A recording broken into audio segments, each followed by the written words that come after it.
Welcome aboard, everybody. It's a Thursday edition of the Sports Bash, live on 97.3 ESPN, the 97.3 ESPN free mobile app powered by First Bank of Sea Isle City, and streaming live video on the X platform, YouTube, at Mike Gill Show. What's up, everybody? Good to have you with us on a Thursday. Fun game last night for the Phillies. Got a game winner from Trey Turner. We'll talk more about it coming up in a minute. A lot happening today. I'm your host, Mike Gill. Josh Henning producing today's show. You out there.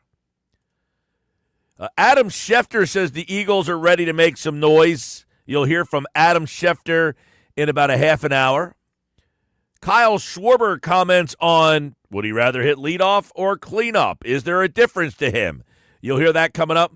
Jon Marks today, host of Philly with Jon Marks at 3 o'clock.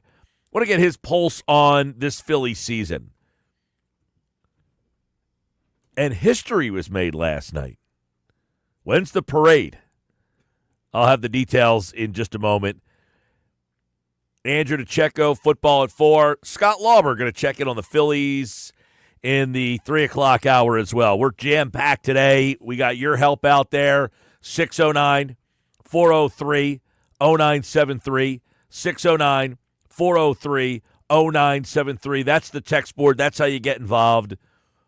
After last night's home run from Trey Turner, Phils win the game on a Trey Turner ninth-inning homer. Solo shot makes it a 4-3 game. Alvarado comes in, closes the game out. Now, the other day we had a poll question asking you guys, which current pitcher would you want pitching in the ninth inning to close a game out? And about 50% of you had Alvarado as your answer. Strom came in second, followed by Kerkering. And then way down there in fourth place was Jordan Romano, although I think if I gave you other options, Romano may have finished behind them. Today we ask you a poll question that has to do with what happened in the game last night. After last night's home run from Trey Turner, I ask you this. Which Phillies player do you want up in the big moment? Bottom 9, 2 outs, down 3-2, runners on second and third. You want Trey Turner up? He went yard last night in the ninth. You want Kyle Schwarber up? He's been Schwarberian this season. You want Bryce Harper? He has a huge home run in Phillies lore against the San Diego Padres. You want Nick Castellanos up to bat or somebody else? Vote now at 973 ESPN. Let me know what you think. 609-403-0973 on the text board as well. We'll get you involved that way. Last night, Trey Turner home run. Is that the story of the game last night? Or is the story of the game Taijuan Walker? You know, Taijuan Walker has gotten a lot of heat for a very good reason. He was not very good last year. But as we've said many times on this show, you know, Taijuan for a stretch in 2023 was the best pitcher the Phillies had. He was. He was the best pitcher they had in the month of June and July 2023. He was unbelievably awesome. He was unbelievably awful last year. So, which guy is he? You know, last night, let's be honest, he wiggled his way out of many a jams and found a way. Now, you shake his hand, you give him credit. He doesn't get criticized for that. But at the end of the day, do you trust Taijuan Walker pitching in the playoffs of a big moment? The Phillies haven't in the last 2 years he's been on the team. And I don't know that the fact that his ERA is 0.00 currently, that you're going to change your mind. He couldn't get out of the fifth inning yesterday. He threw 94 pitches in 5 innings. 5 hits, no runs. He did have 5 strikeouts. This isn't a criticism of Walker. But what it is of Walker is, what do they do with this guy? He makes $18 million. This year? Oh, yeah, again, next year. So I know the first thing will be is, hey, you got to trade him. You got to trade him. He got some value right now. Not for $18 million a year. I don't think he has a lot of value. So let's pump the brakes on, hey, you got to trade him while his value is hot. Because why? Tonight, down in Clearwater, Ranger Suarez is going to pitch. He's going to throw 3 innings tonight for the Phillies. And he is a guy that when he comes back, the anticipation will be that he goes right back into the rotation, and then what happens to Taijuan Walker? I thought there was two other storylines in the game last night. One, you had Walker throw 4 2/3 of no-run baseball. He hasn't given up a run all season long. The other one was you take a look at the sequence. Bryce Harper last night. I thought Bryce Harper had a very underratedly strong game. He hit the bomb, obviously. I don't know what the pitcher, I think it was Lee, who was in the game at the time for the Braves. Yeah, it was Lee. He hit the home run off Lee last night. I don't know what Lee was thinking. I mean, he sets him up. He has two sliders on the outside part of the plate that Harper doesn't come close to. He throws him a third slider on the outside part of the plate, and Harper holds off on it. He tries to sneak a fastball by Harper, and Harper fouls it off. And then he tries to sneak another fastball by Harper. Hello? What are you, Bill Spaceman Lee? What is going on between your ears, dude? You threw Bryce Harper a fastball down the middle of the plate. What did you think was going to happen to it? You know the two sliders that you threw him that he looked ridiculous on? You didn't think to go back to one of those? Instead, you threw him a piece right down the middle? Just a bad pitch sequence there by Lee, and Harper takes full advantage of it, so he goes yard last night. But Harper last night, I think, took an upwards of like 25 pitches, if not more, last night that he saw. So it was a really strong night for Harper. Schwarber had a rough night last night. He didn't do much. Turner, 2 for 4 with the home run. It was a big home run for him. He said after the game, hey, I'm just happy that I drove a ball finally, which is good to hear. The other guy, Kepler had a couple hits last night. He was 2 for 4 in the game. Good to see him kind of get going. Castellanos had a hit. Real Muto had a hit. Bryson Stott had 2 hits last night. Bryson Stott's kind of an interesting guy right now. I want to get into him, Bohm, Marsh, the quote-unquote daycare guys. I feel like Phillies fans' patience with the daycare is running out. We are at a crescendo 11 games into the season where people have pretty much said, I've seen enough of the daycare's act. Marsh 0 for 4 last night, 143 on the season. And, by the way, one of those is a strikeout to a right-handed pitcher. So if you can't hit right-handers, now you're really starting to give the Phillies something to think about. Bryson Stott had 2 hits last night. People are about ready to move on from him already. I got people social media messaging me about why the leash on Stott's so long. He's hitting 278. He plays really good defense. I mean, I'm not saying that I think he's great. I think I told somebody on social media today I see him as like a 255 kind of 14 home run guy, somewhere in that range. I think Stott's been disappointing, but so far, 278, 333 on base. He's been serviceable. There's no reason to say, hey, you got to get rid of this guy. He's killing you. He did have an RBI in the game last night. The guy who's killing you is Bohm. I mean, Bohm is absolutely killing you. His numbers are abysmal. 178 batting average, 196 on base percentage, and a 200 slug. I mean, he's been wretched. Now, I want to say this. I think people just don't like Bohm. They have a preconceived notion. I don't like Bohm. I always said that he stinks. I've always thought that he wasn't very good, and therefore it's a great time to be the piler on. I told you so. I know more than you do. You always liked this guy. How could you like this guy? He sucks. Well, he did start the All-Star game last year. I mean, so by that criteria, which isn't the top criteria, he was at one point the best third baseman in the game last year, in the National League at least.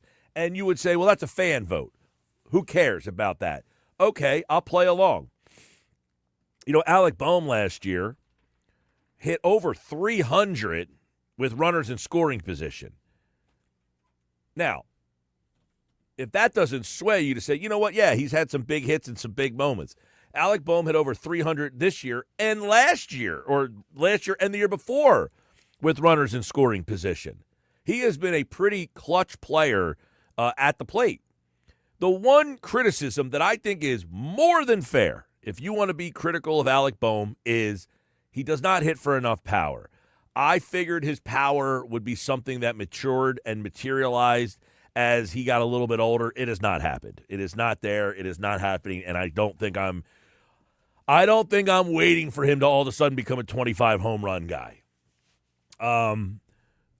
So I think if you just don't like Alec Bohm, I think you're going to be irrational on one side. I don't think I'm being irrational to say he was pretty good last year, and then he got hurt, and then after his injury, he just was not the same player. And he has come back this year, and he is currently not the same player. There's no question about it. He's hit the ball hard a couple times, right at people. Last year, when you look at his 2024 season that made him an all-star, when you're an all-star, what does that mean? You get off to a good start. He hit 333 in March, 370 in April, 384 in June, 284 in June, and 278 in July. It wasn't like this guy had some awful season last year. He had multiple months where he hit over 270, 370. Yeah, I think the one frustrating part about Bohm is the power numbers. And I agree. They don't have a guy, and this is what we've talked about for 3 years. They don't have a right-handed bat that hits with any power. I've never advocated Bohm of that being that guy, but to say that he stinks is just, I think it's just, hey, I just don't like Bohm. I've always said I don't like Bohm, and now I'm telling you that you're wrong and I'm right. Okay, fine. Right now, I agree with you. I play along. He stinks right now. And, we played the bite the other day from Mike Schmidt. Mike Schmidt was on the Takeoff podcast with John Clark. And one of the things he talked about is something, that I said for the last couple of years. One of the things I like about Bohm is he has a really good approach. And here's what Mike Schmidt said about Alec Bohm and his season. I've touted him as one of the best hitters I've ever seen many times on TV. I think he's got a fantastic approach to hitting. I think it's a kind of approach. He reminds me of Steve Garvey a little bit, shoot that ball everywhere, all over the field. I don't think he's real susceptible to striking out. I don't think he'll get to 100 strikeouts. It'd be more like 75, 80, which is low nowadays. That's Mike Schmidt on the Takeoff podcast. He said he's got one of the best approaches. And we've had Dave Gallagher on the show who played 9 Major League Baseball seasons. You heard Mike Schmidt, so you don't have to take it from me. But I like his approach as well. This year, his approach seemingly has gone out the window.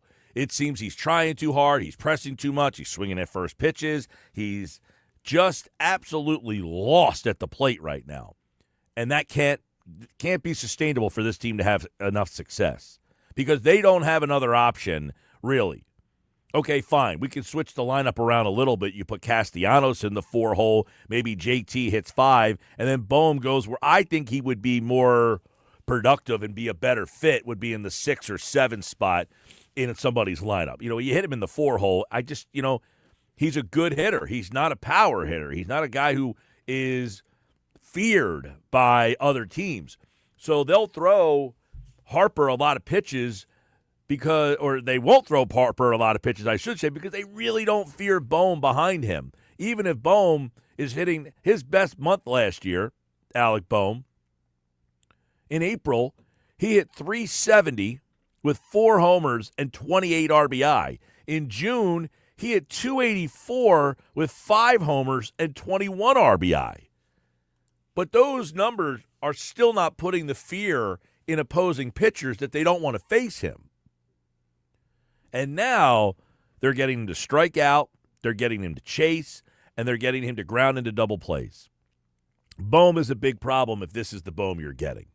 Now, if you get the Bohm you got from last year, you get a guy who is clutch hitting with runners in scoring position, drives in a lot of runs, hits the ball gap to gap, all fields, and you can live with that. 609-403-0973, 609-403-0973. So you take a couple takeaways from the game last night. One, the Trey Turner home run's a great sign. It's a great big moment in the game that, since Turner's been here, he doesn't have a lot of big moments, right? How many memorable big moments does Trey Turner really have? The standing ovation thing, the run that he had after that. I mean, he went berserk after that. But there's not like a moment where, hey, Trey Turner, welcome to Philadelphia. He hasn't kind of had that moment. And last night he hits it on the road, so that doesn't help his cause of being like, hey, welcome to Philadelphia. But it's probably one of the biggest, most memorable moments he's had, right? An opening, a ninth inning home run in Atlanta to win the game in the ninth. I know it's 11 games into the season, so it doesn't have a feel to it of like, that's a massive big hit there. But, hey, it put it on the map for him last night. And then Kyle Schwarber, Bryce Harper, Nick Castellanos vote at 973 ESPN. That's our question today. After last night's home run from Trey Turner, which Philly do you want up to bat in the big moment? Bottom 9, 2 outs, down 3-2, runners on second and third. Who you got? I mean, I know that the popular opinion is going to be Harper because of his track record. He probably is, if you go by overall career, the most clutch player on this team historically. But in 2025, I got to say it's Schwarber. I mean, the guy is playing probably the best ball of his life right now. He has, yes, probably been the most consistent we have ever seen him. The average being well up over 300 is not bright. The big thing with Kyle Schwarber is he's a power guy, low average guy, 240. The 1 year he was under 200. Right. I mean, so he's not a guy who generally, he's almost like an all or nothing type of guy for you. But this year it's changed. He's now turned into a guy who's he's hitting squibblers along the other way. The ball he hit the other night off of Sale, he just kind of one-handed that thing and just flicked it into right field. I mean, that's not a hit that you would see from him very often. No, and I think that's where his evolution is obvious, that he is a guy that says, hey, I have to grow and evolve my game. Yeah. And right now, if I need a hit, ninth inning, I got to get a batter up. I want it to be Schwarber in 2025. The Phillies, looking through this lineup right now, if you're looking through this lineup,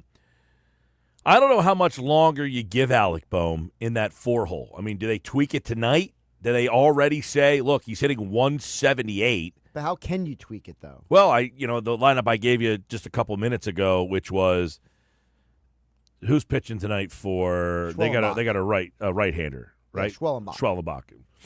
So they got a right-hander tonight. So you'll get Schwarber, Turner, Harper, Castellanos, Real Muto, 5.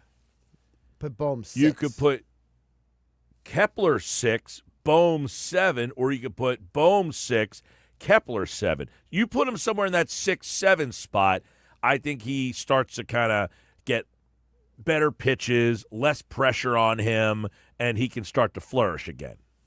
I mean, I might even say if you Castellanos 4, Kepler 5, Real Muto 6, Boehm 7. I wouldn't hate that either. Yeah, I mean, any situation where he's in the 6 or 7 spot in the lineup, I think that serves him much better, and then it serves the team much better.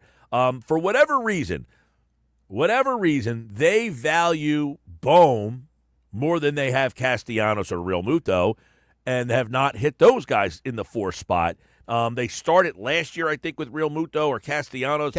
They were in the 4, and then they kind of switched. I think Castellanos started, then Real Muto, and then eventually they went to Boehm. Season so horrible last year, they had to move him out of the spot. Yeah. Some text messages coming in on who you want to see at the plate. Schwarber, period. Schwarber, period, I think is more of a right now answer. That's what I said. 2025. Yeah. It's Schwarber. Because, listen, let's be honest. Schwarber is susceptible to strike out. He is. So, big moment in the game. Can he cut down his swing? Or is he swinging for the fences all or nothing? Or is he the guy that can, hit a – remember, second and third, 2 outs, the runners are taking off on contact. You're scoring on a single for the most part. You don't need a home run. You don't need the big hit. You need the guy who's going to be able to find a little spot. But in 2025, you could argue Schwarber has been the most well-rounded of all the Phillies hitters. This year, so far, absolutely. Terry in Galloway says it's got to be Harper. He's hovering around 10th all-time in postseason home runs. Got to ride with him. Yeah, I mean, Harper is the most accomplished of that group. Right. I said it before. If you go off a resume, or you're going off of this year, resume, it's Harper. Resume's Harper. Big hits, big moments, Harper. No question. Last night, you got the home run from Turner. Did he even put I haven't seen what the poll results look like as we start the season, start the show off here. Let's take a quick little update on that and see. Take a quick gander? Yeah, I haven't even looked at it yet. I haven't voted in the poll yet, so I haven't even seen the results. So let's see. Okay, right now it's 70%, 26%, 4%, and 0%. I see the 0%. Yeah, Castellanos has not got a vote yet. Poor Castellanos. But Turner has votes. Are you Yes. surprised by that?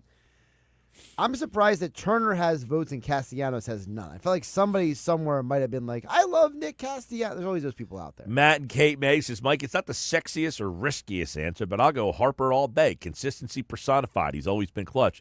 Matt, this one doesn't have to be the sexiest. If you're giving me Harper, I can't sit here and argue with you.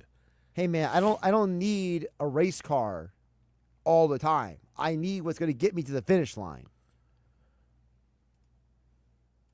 Sorry, I'm reading something here. I thought you were kept going. I thought you were going to keep going. Sorry. You had this impassionate answer, and I just was zoned out for a second. All right, I'm reading a couple more of these text messages here. 609-403-0973. Mike, so you're saying they should have traded for Trout. No, I'm not saying that at all. Well, listen, let me rephrase that. You'd have to be an idiot not to think that Mike Trout would help this team, right? Right-handed bat that plays the outfield, right? Sure. You'd have to be an absolute moron. But I don't deal in fantasy world. That's not happening. It was never happening. It's not going to happen. You could tell me, so you're saying they should have traded for Mike Trout. In fantasy land, yes, they should have traded for Mike Trout. Yes, in the world where you turn off the AI settings in the video game and you can force through any trade, yes, it works. Yes. In the real world where people actually have to talk to real human beings, in what reality are the Angels saying, yeah, we'll trade Mike Trout for whoever you're offering? He just makes too much money. The Phillies, look, again, the Phillies don't want to spend the money. They don't want to go over that fourth luxury tax. So the Mike Trout thing is a fantasy. He makes sense. No one's saying he doesn't make sense. You could throw 50 guys at me that I would say, yeah, they make sense. But it has to make sense for the other team. For instance, you want to trade, somebody's like, trade Cody Clemens. You got to be an idiot to make that proclamation.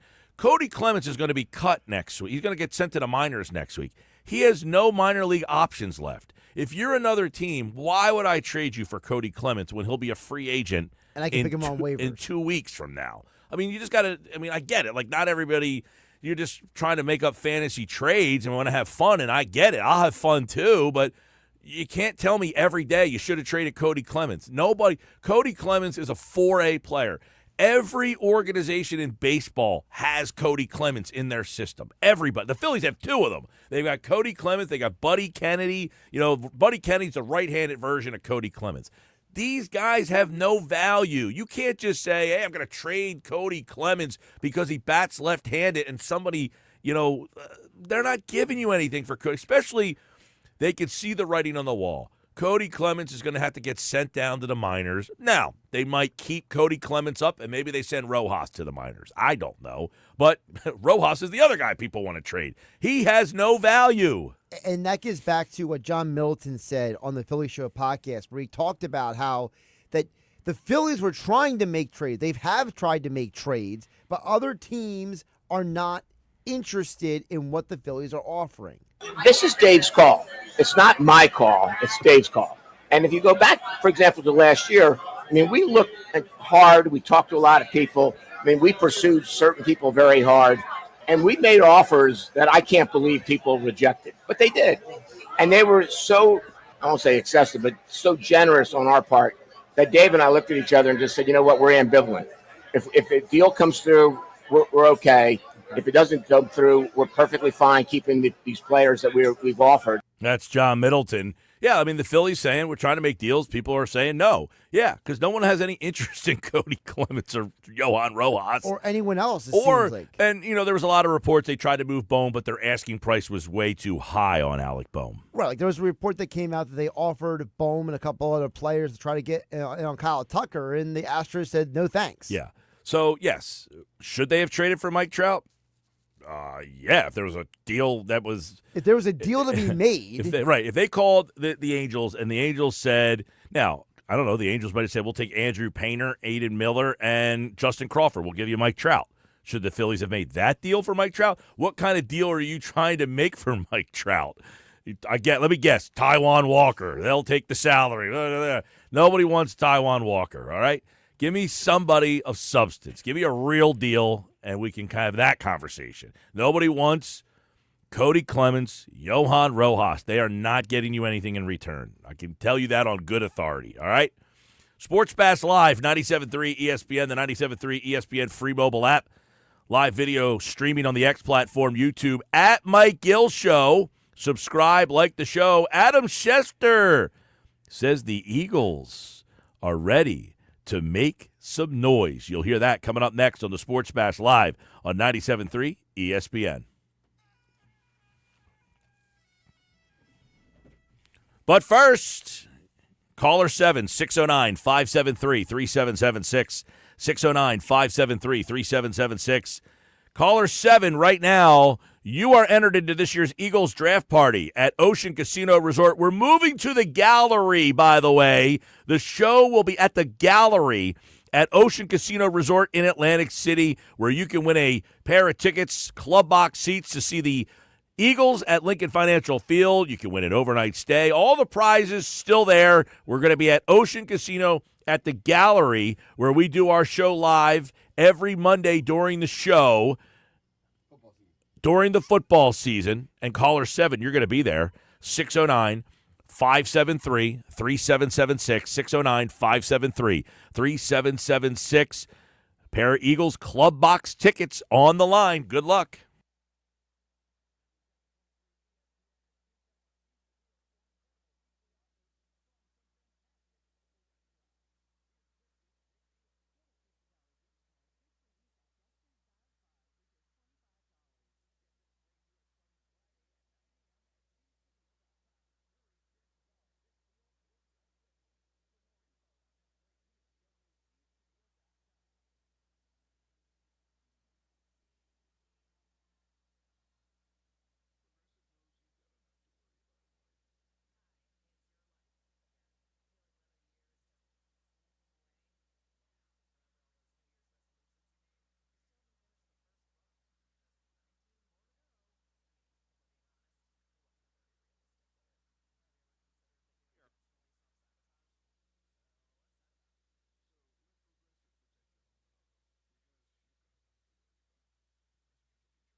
Hey, Ryan in Egg Harbor Township, congratulations, man. You'll be at the draft party at the Gallery Bar booking games at Ocean Casino Resort in Atlantic City.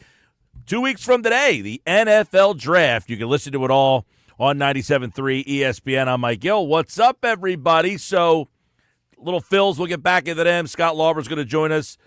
Jon Marks, host of Philly with Jon Marks on PHLY. He'll join me in the 3 o'clock hour, get his thoughts on the Phils.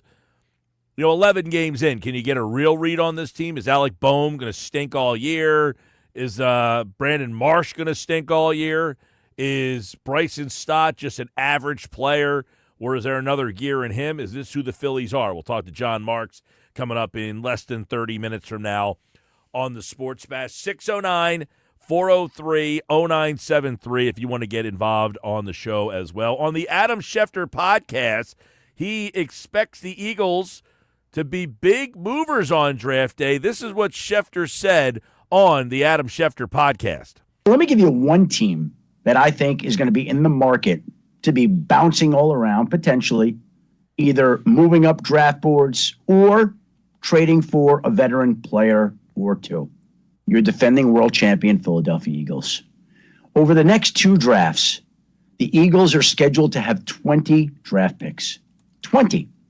They can't have 20 players make their roster. Their roster is too good and too deep to have all these picks make their roster. So the reason he gives is not novel. It's not like some new thing. They have so many draft choices. They don't have the roster spots to take all these guys. And something that we talked about the other day, which was the Eagles like to keep their draft choices. So, they had Anaya Smith on the roster, Trevor Keegan on the roster. These are guys that got drafted last year that never really played, and they just hold on to. Can't hold on to 20 draft picks the next couple of years.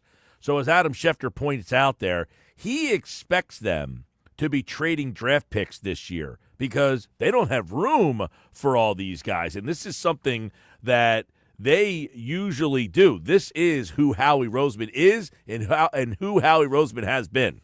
So on draft day this year, it would be just like the Eagles general manager, Howie Roseman, to package some of these picks either in this draft or next year's draft as well to move up the board if there were a player that he really wanted. And it would be just like him and that organization to trade some of these future picks for a veteran that a team knows it's not going to re-sign, that it knows it's moving on from. A name has emerged as a potential guy that maybe wants to be moved. Josh, I got an email today for betting odds for TJ Watt's next team and the Philadelphia Eagles. Your face was like, huh? I guess you didn't get the news today. TJ Watt was the big topic of conversation today. He basically posted a picture on his Instagram of him giving the peace out sign. Of course, which now the speculation has begun. Is he saying he wants to be traded? Peace out. I want out of here. Or is he simply putting a picture of him giving the peace sign? Peace sign, yeah. Well, Bet Online has betting odds right now, and the Eagles are 5-1 to land TJ Watt. So you just heard what Adam Schefter said, and he talked about trading draft picks to get a player who is in the mold of, I want a new contract, I'm on the last year of my deal, all of that jazz. Hearing what Schefter says about how many draft picks they have, how many spots they have on their roster, it all doesn't work out for them. So TJ Watt turns into the new Myles Garrett, right? And you might say, I might want TJ Watt more than I want Myles Garrett. Why? Well, TJ Watt is a younger player. TJ Watt is more in his prime years right now. I don't know that is he better? That's up for debate. I disagree with that vehemently. I would want Garrett or Trey Hendrickson over TJ Watt because TJ Watt can't stay healthy. Well, that's a problem. No question about it. He has had some injury issues. If you're going to trade for a guy whose base salary is $21 million, right? I want him on the field. I don't want him. He is 30, by the way. I don't want him a guy who keeps getting injured. He turns 31 this upcoming year. Yeah, he's a little older than I thought. I thought he was I can't believe he's been in the league for 8 years already. He's a dominant force of nature. So I totally get the appeal of trading for him, but By the way, Yeah. you talk about his availability. He's played 17 games, 17 games, 15 games, 15 games, 16 games, 16 games, 15 games. Yeah, but he doesn't finish all those games. You go through the years, he gets injured every year with something. He had 11.5 sacks, 19, 22.5, 15, 14.5, 13. I mean, if he misses a part of a game here, there, everywhere, and gives me that kind of production, I think I'm going to be okay.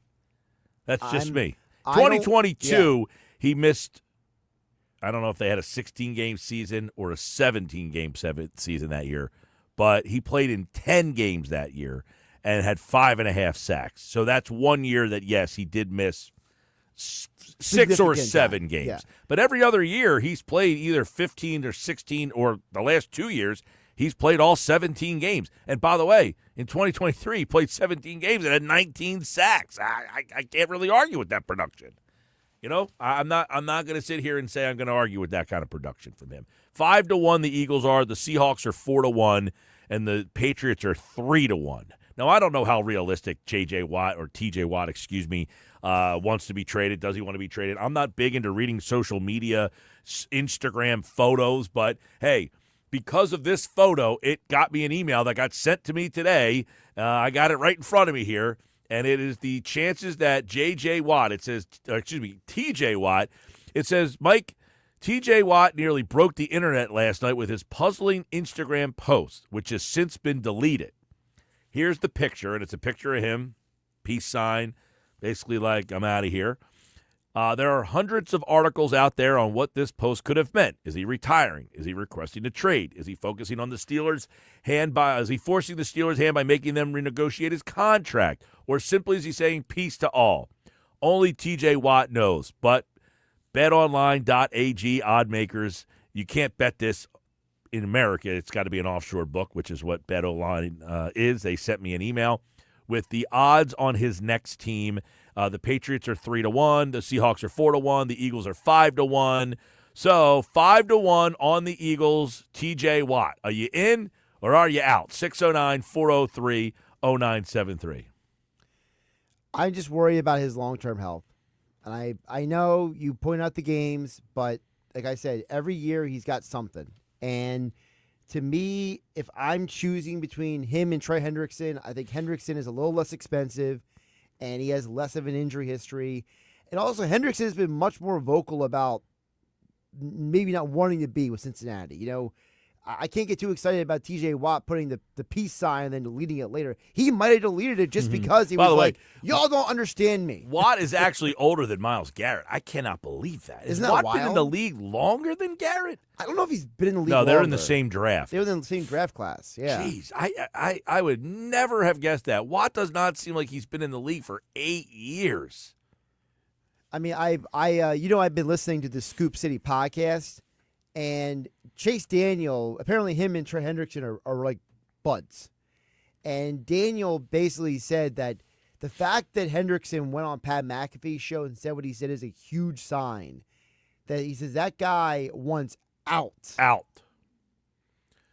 I wouldn't put it past something. You know, I said at the beginning of the offseason, I thought the Eagles would make a big move. It has not happened. Yet. Maybe that big move is still to come. And that big move is still to come. By the way, in 2022, Watt, that's when he missed some games. He had arthroscopic knee surgery for an injury that he sustained in the preseason. He was activated on November of 2022, and that's when he only played 10 games that year. He had he also had a torn pectoral muscle and was placed on injury reserve that season. So he had a couple injuries that year. I have not seen that he had any other significant – I mean, he's really never missed any games. I mean, honestly, he's missed no games in the last 2 seasons. And in 2021, 2020, 2019, 2018, 2017, he played 16 or 15 games. So he's missed 1 game, and that could have been for a multitude of reasons. Maybe he was hurt. Maybe they didn't need the game and he sat out I have no idea. But he has not missed a whole heck of a lot of games. So I'm just going through a list here. So at the end of the 2024 season, he sustained an MCL sprain grade 2. He had a concussion during the 2023 season. And what season was that? The end of the 2023-2024 season. So January 2024, he had an MCL sprain. A month earlier, he had a Did he concussion. miss the playoff game? Because he played every game last year. He was unable to play in the playoff game. Okay, but he did play all 17 games last year. So in 2023, he sustained a concussion. He didn't miss any games, though. He was allowed to return for the next game, though. So he was knocked out of the initial game, but he had to come back. According to this list, he's had a couple of groin injuries, groin strains that have stemmed from injuries he sustained in training camp in the preseason. Yeah. So, yes, he hasn't missed a ton of games because of these injuries, but I'm worried about when injuries pile up. You know what I mean? Like, at some point, the body starts breaking down. He saw what happened to his brother, JJ. JJ was still a force of nature, but when that body starts breaking down, it's kind of like, ugh. Well, man. he is, I got to be honest, he is older than I thought. I did not think he was 30 years old. I did not realize he had been in the league for 8 years. For some reason, I thought he had not been in the league that long. But he's a potential target now as well. Hendrickson, J.J. Watt, both of those guys could be on the table. I keep saying J.J. Watt. I know J.J. just got promoted at work. Yes. He's going to be the number 2 on CBS. I love how you said that. He got promoted at work. He did. He was a studio guy, and now he's going to be in the booth. He's going to be the number 2. How do you feel about that? I didn't really hear. I don't watch a lot of the CBS pregame show. So I really don't know how he was doing on that show. I mean, I thought he was good on set. I don't know how he's going to do on a game, though, because that's like a different – it's a different vibe. It's a different mentality to be, Yeah, definitely a game analyst is different than being in the studio, no question. Coming up, more Sports Bash on the way, 97.3 ESPN. Jon Marks joins me in 14 minutes. Get his vibe on the Phils. By the way, the Philadelphia sports teams made history last night. I got the details. Plus, you can go to 973ESPN.com and read about that right now. The Philly teams made history last night. What did they do? Find out next on the Sports Bash.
All right, 251 Sports Bash Live, 97.3 ESPN, the 97.3 ESPN free mobile app, live video. You can watch the show on YouTube and on the X platform at Mike Gill Show. What's up, everybody? Sixers won last night, by the way.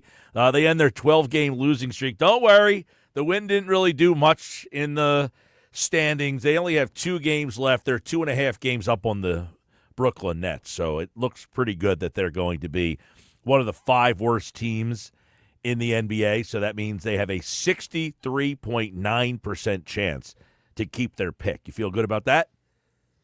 I feel okay about it. 63.9%. I don't know where they came up with that number, but I don't know where that's they the came up number. with it either. It feels very random. Yeah, their win last night means that they're 2.5 games behind Brooklyn. And they only have 2 games left, so I don't even think, it sounds like mathematically they can't get there. Maybe. Yeah, I think that they're safe. I'm just curious about how the percentages work. Well, that's probably about the best news that you can give for this team over the last they've had a 12-game losing streak. Those guys deserve to win a game. And if it didn't hurt them in the standings, I'm all for going out there and winning that game last night. You know what I mean? Flyers scored 8 goals last night. Yeah, Flyers went nuts. They played really well in the absence of John Tortorella. And so last night, and the Phillies won. So last night, all 3 Philly sports teams won, okay, on the same night. That's a rarity. But all 3 Philly sports teams won on the road. It is only the second time that has ever happened in the history of the 3 teams. It's the first time since 2003 is the last time and only time the Flyers, Phillies, and Sixers were all 3 on the road on the same night, and they all won. It's the first time since 2021 since they all won on the same night, period. I mean, was Randy Wolf pitching that night? 2003, maybe. I'm trying to think. Was Randy Wolf in the 03? I thought he might have been. How about that? That's wild. All 3 teams It's only on the happened road. one at a time. And they won on the same night. Good All for right, them. Good for them. The Flyers 8-5. 13 goals scored in that game last night. It was Sam Rosen and John Davidson calling that game again. It was Rosen's last game last night. He's retiring for the Rangers broadcast. Oh, good for I think they did the game nationally last night. So if you were paying attention to that, it was Rosen and John Davidson calling the game together. They called the games together for years. They hadn't called games together since 2009, and then they paired them up last night. All right, more Sports Bash coming up. Jon Marks from Philly coming up next.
on 97.3 ESPN and the 97.3 ESPN free mobile app. Now live from inside the Ocean Casino Resort Studio, here's Mike Gill. All right, 3 o'clock, straight up Sports Bash Live, 97.3 ESPN. Don't forget, another chance to qualify your cue to call for the Eagles draft party. I got another invitation I'm sending out. You can win a pair of Eagles Club Box tickets, an overnight stay at Ocean, other Ocean Resort prizes. Our Eagles draft party will be at Ocean Casino Resort at the Gallery, bar, book, and games on the day of the draft. I'm Mike Gill. He is the host of Philly with Jon Marks on PHLY's YouTube channel. And it's Jon Marks back right now on the Sports Bet. You know, somebody said to me the other day, you got to get Jon Marks back on the show, and there he is. What's up, dude? Yo, what's up, Mike Gill? How are you, buddy? I'm doing all right, man. I'm getting ready for the draft. You know, we're getting into that season. The Phillies season's off, and I figure 11 games into the season is generally about when the irrational takes are starting to come out.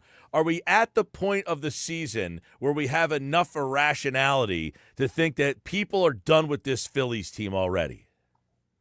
I mean, listen, you know what I think? I think part of the problem is that even when you look at their record, which is good, when you look at some things that concern you coming into the season, bullpen, check, and the bullpen hasn't been good. Alec Boehm, check. We see what happened with Alec Boehm and Brandon Marsh, right? Like, if this team's going to win a World Series, you would think that those three areas were going to need to be solved. And so far, 0 for 3. A lot of time to go with the bullpen. Oftentimes, and I think Dombrowski came into the season being like, all right, we're a work in progress. You'll figure things out on the fly. You'll make a veteran acquisition. But it's been worse than a lot of people have thought. Romano doesn't look like he's even pitchable right now.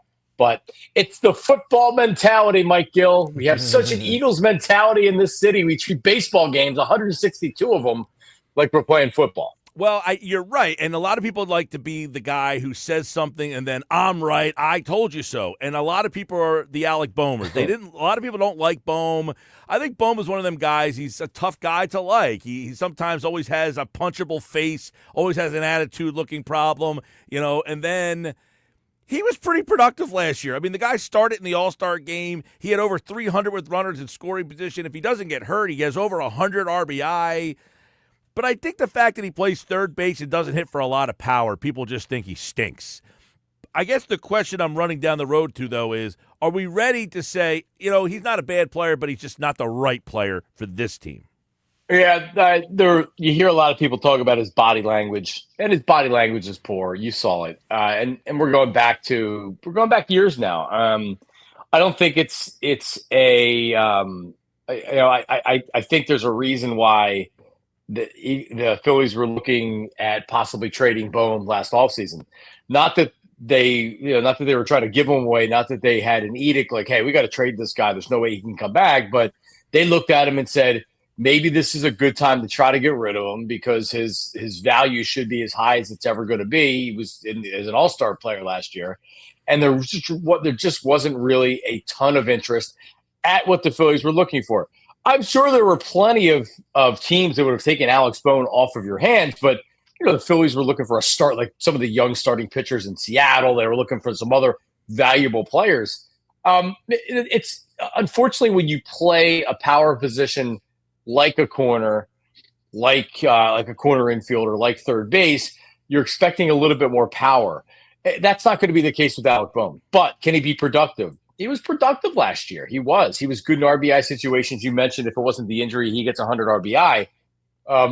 Can he bounce back this year? We saw this. We've seen the struggle so far. The defense is we've seen him bounce back before. We've seen him with the, like he hates playing here and all this other stuff. So I think he can be productive. Ultimately, is he a guy that's going to finish his career here or sign another contract? Probably not. Probably not.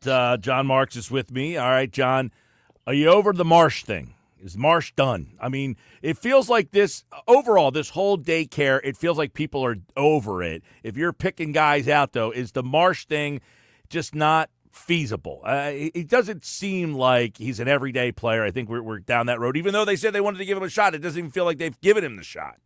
Yeah, I looked at him as almost like a platoon plus, right? So not a straight platoon, not a strict platoon. And being a left-handed batter, you're going to see more at bats than not with right-handed starters.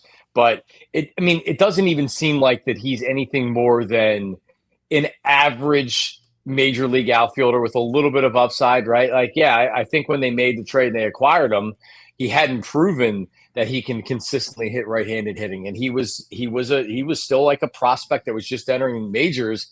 And everything that you've seen so far, Mike Gill, every evidence is contrary to him being an everyday major league player.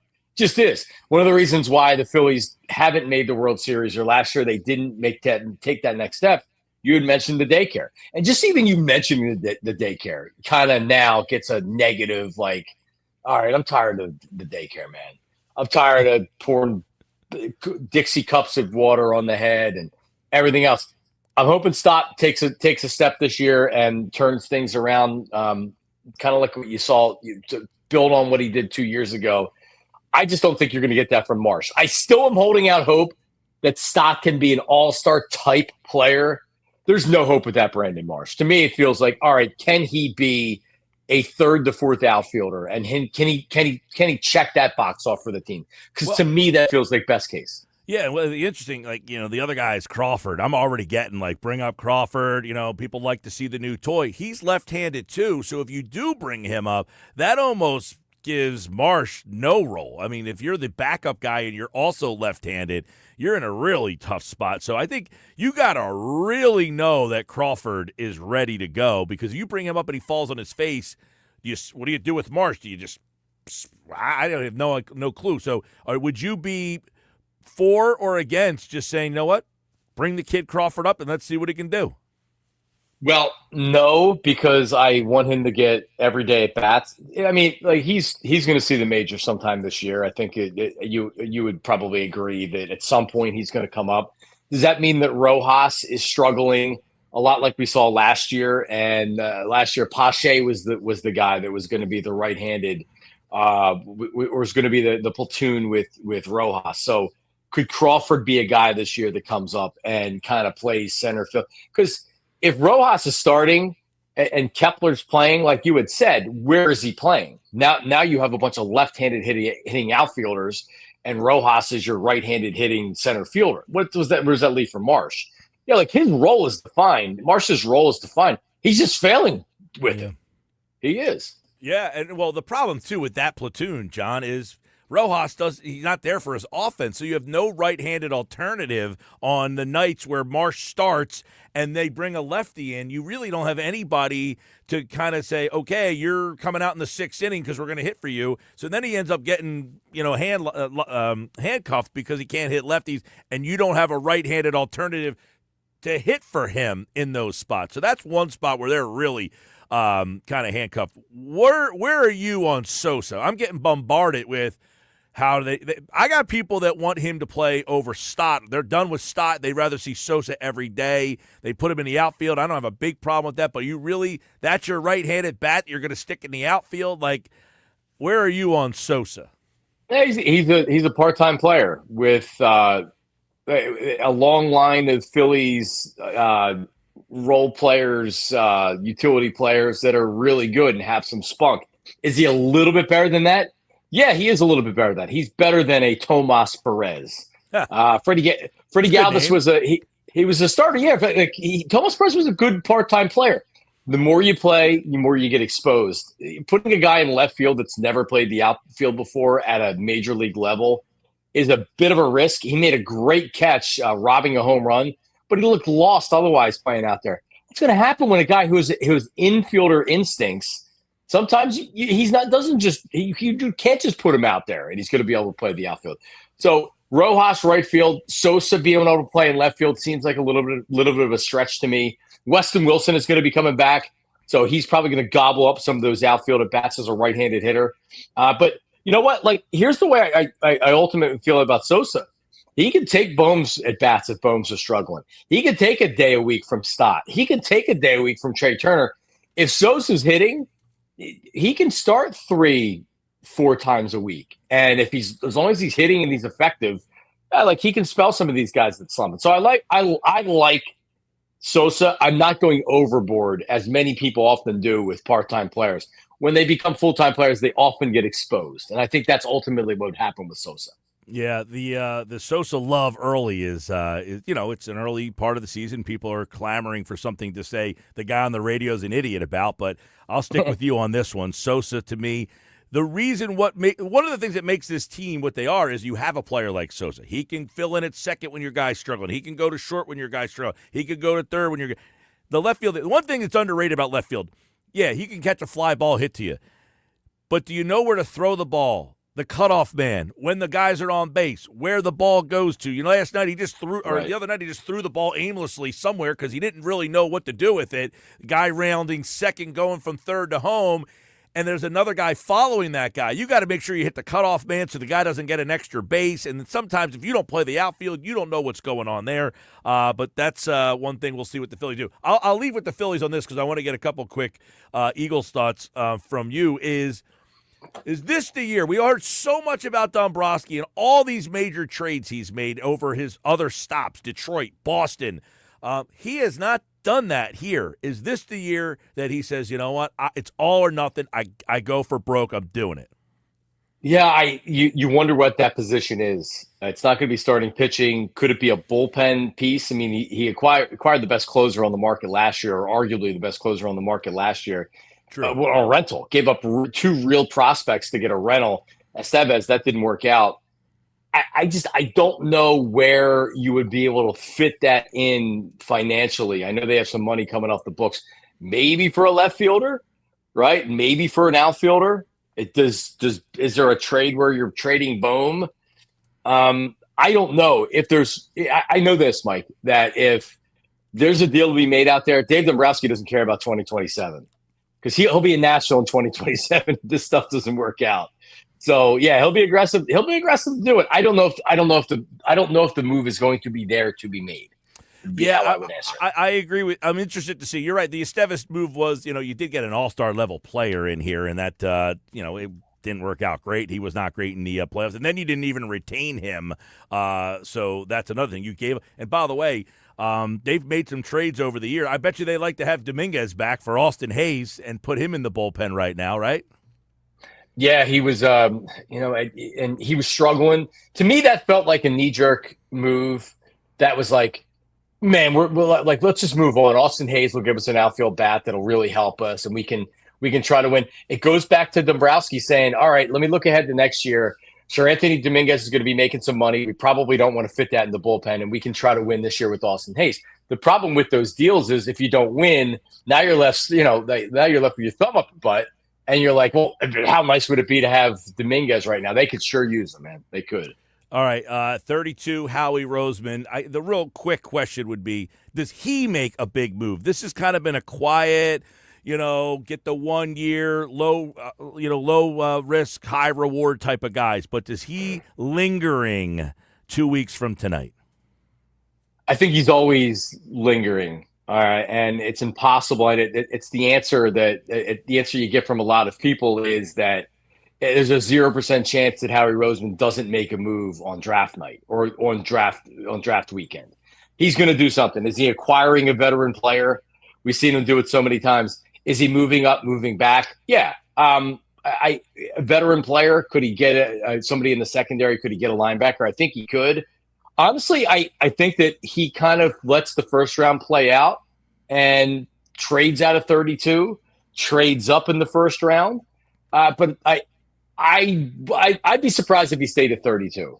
And I wouldn't be surprised if he moved up or moved back. Probably moving back would be something else that he does. As far as like an exciting trade or, oh, there he is, Howie Roseman again, look what he did. I don't expect that. I don't expect that 2 weeks from today. I don't think you're going to see a big move made. But Howie has proven that he can make big moves. Look what he did in the second round. He was able to trade up and get Cooper DeJean last year with a team from his own division. Yeah, Washington gave him that pick to trade. That's not happening again. Not Washington, right? No, it's not. No, it's yesterday, before you run here, I made a reference. Donna Martin graduates. Do you know the reference? 90210. Okay, good. That's my wheelhouse, brother. I know, yeah. I feel like you're on Apple TV Plus right now. Look at this camera shot. It's like Ohtani coming to the plate. The great Jon Marks walking through his house. This is great. Yes, yeah. Donna Martin graduates. I said that. My producer looked at me like I was a nut. Yeah, but listen, Donna, the whole crew. I mean, did you know that their dad, who was the Shannon Doherty's? What were their names? Shannon Doherty and you're right. Donna Martin in her real life was Tori Spelling. Her father was the producer of the show. Yes, Aaron Spelling. But the father of Jason Priestley and it was Brenda was Shannon Doherty. Was Shannon Doherty. He was only like in his 30s during the show, right? Like now that we get old, it's like that guy was like 10 years older than we are right now during the show. He was playing a high school character. Well, no, the dad, not Brandon Priestley's dad. Oh, okay. Dude, we could do a whole show. We should do a podcast on 90210. We would get like a good 15 minutes out of it. And then people would be bored. Yesterday I talked about how I had all my tapes in the VCR. I VCR and recorded the shows on Wednesday nights, then Melrose Place. Because I was in college. I might have been out and about, so I didn't sit there and watch it live. But I VCR'd them and hit the timer on the VCR every Wednesday night. Man, that is dedication in Beverly Hills 90210, man. Oh, man. Good job by you, Mike. All right, Jon Marks. Thanks, buddy. All right, buddy. Talk to you. All right, Jon Marks. Philly with Jon Marks is on the PHLY YouTube channel. You can check that out weekday mornings at 8 a.m. on the PHLY YouTube channel. I'm Mike Gill. It's the Sports Bash Live, 97.3 ESPN. We played the Adam Schefter bite earlier. We'll cue that one back up here in a second. I agree with what Adam Schefter has said. The night that the draft comes, he expects the Eagles to be trading draft picks. But one of the things he points to is a specific trade that the Eagles made a couple of years ago to get DeAndre Swift as an example of a deal the Eagles could do again. On day 3 of the draft, when the Philadelphia Eagles traded, I believe at that time, a 5th-round draft pick to the Detroit Lions for DeAndre Swift, who became a good back in Philadelphia before he wound up being replaced by Saquon Barkley. That's the type of move, a day 3 trade for a veteran, that I think that we could see this year from the Philadelphia Eagles. Okay, a day 3 pick for a veteran, your 5th rounder, and I'll take this guy. That move is why a guy like Justin Simmons, I think, has not been signed yet, where you get the veteran player. Then after the draft, if that trade can't get made, then you go to that last wave of free agency and try to grab a guy. That's when you try to add. But that's the kind of move he said, look, a day 3 pick for a player like DeAndre Swift, who was on the Lions last year of his deal. The Lions didn't really have a need for him, and they say, we'll take a 5th rounder for a guy we don't have any need for. And, he played here for 1 year, and then he moved on. But overall, the Eagles are a team to watch because they have this. I think that they've got more firepower in this draft, or as much as any team out there. And when you give a roster that's good enough to beat the Chiefs in the Super Bowl, that's good enough to win the Super Bowl, when you give a Super Bowl champion roster 20 draft picks in the next 2 drafts to go have fun with, you become a team to watch. To go have fun with? You think Howie Roseman doesn't want to have a little fun? He hasn't had any fun this offseason. He is chomping at the bit. And could that be a move up, a move back? Of course, all those questions come in the mix. But he has the ammunition to do it. He's got the ability to package a bunch. The question is, how far up can he go? Because he's got all those 5th rounders. He's got a 2nd, he's got a 3rd, he's got a 4th. But does he have enough ammo to go from 32, and if he takes 32 and what, to go up? And is there a player that he would go up for? That's something we'll be kind of zoning in on over the next couple of weeks here. Andrew DiCecco will join me at Football at 4 today on the Sports Bash Live on 97.3 ESPN. 609-403-0973. 609-403-0973. Mike, John's wrong. Of course he is. We're dealing in absolutes 2 weeks ahead of the draft. He's wrong. he's not wrong or right. Nothing's happened yet. Howie is absolutely moving into the low 20s. Pittsburgh is my guess because they would take Jackson Dart at 32, need a strong arm to play in the NFC North conditions. They haven't, because they signed Russell Wilson last year. He's got a cannon for an arm. I mean, come on. What are we talking about here? Jackson Dart. We got it all figured out. Jackson Dart at 32. The Eagles are going to 20. It's going to be Pittsburgh. We might as well write that down. And then I'm sure when draft day comes and goes and that deal doesn't happen, we're not going to hear, man, my bad. I was way off base on that. And Jon Marks was right. I don't see Howie Roseman moving into the 20s to take anything other than if they have a higher grade on like a defensive end that we're not like Mike Green, who's the Marshall kid who's got a little bit of a checkered past. Like, let's say they like him a lot and he's fallen down draft boards because of this off-the-field stuff, and the Eagles say, hey, he's at a number we feel comfortable enough with. I don't think they're going to move up to take us. They're definitely not going to move up to take a safety. That's not happening. I doubt they would move up to take a corner. I don't see that happening. And everybody keeps saying tight end. I mean, I'm not going to rule that out, but I don't think they're going to move into the 20s to take a tight end. Mike, the Eagles don't draft tight ends in the first round. Ertz, Goddard, they were both second-round picks. Selleck was either a fourth or a fifth-round pick. They don't typically draft these tight ends high. So. Yeah, Mason Taylor is a guy that I think you could probably wait on. Colston Loveland's another guy. You don't have to make the trade to go up. You're not going to do that until you get clarity on Goddard. Right. Yeah. To me, like you said, whether it's a Mike Green or like if a Walter Nolan drops, right? If a guy like Walter Nolan starts falling down the draft board, he's maybe a guy that you say, hey, we have like a top 10 grade on him. He's now at 22. Like, I can totally see those because that's the position you need more. Yeah. The tight end, this team does not need a tight end in the You first are not round. giving up first-round capital to go get a fourth option in your offense. Correct. It's just not happening. I mean, come on. Let's use our brains here, all right?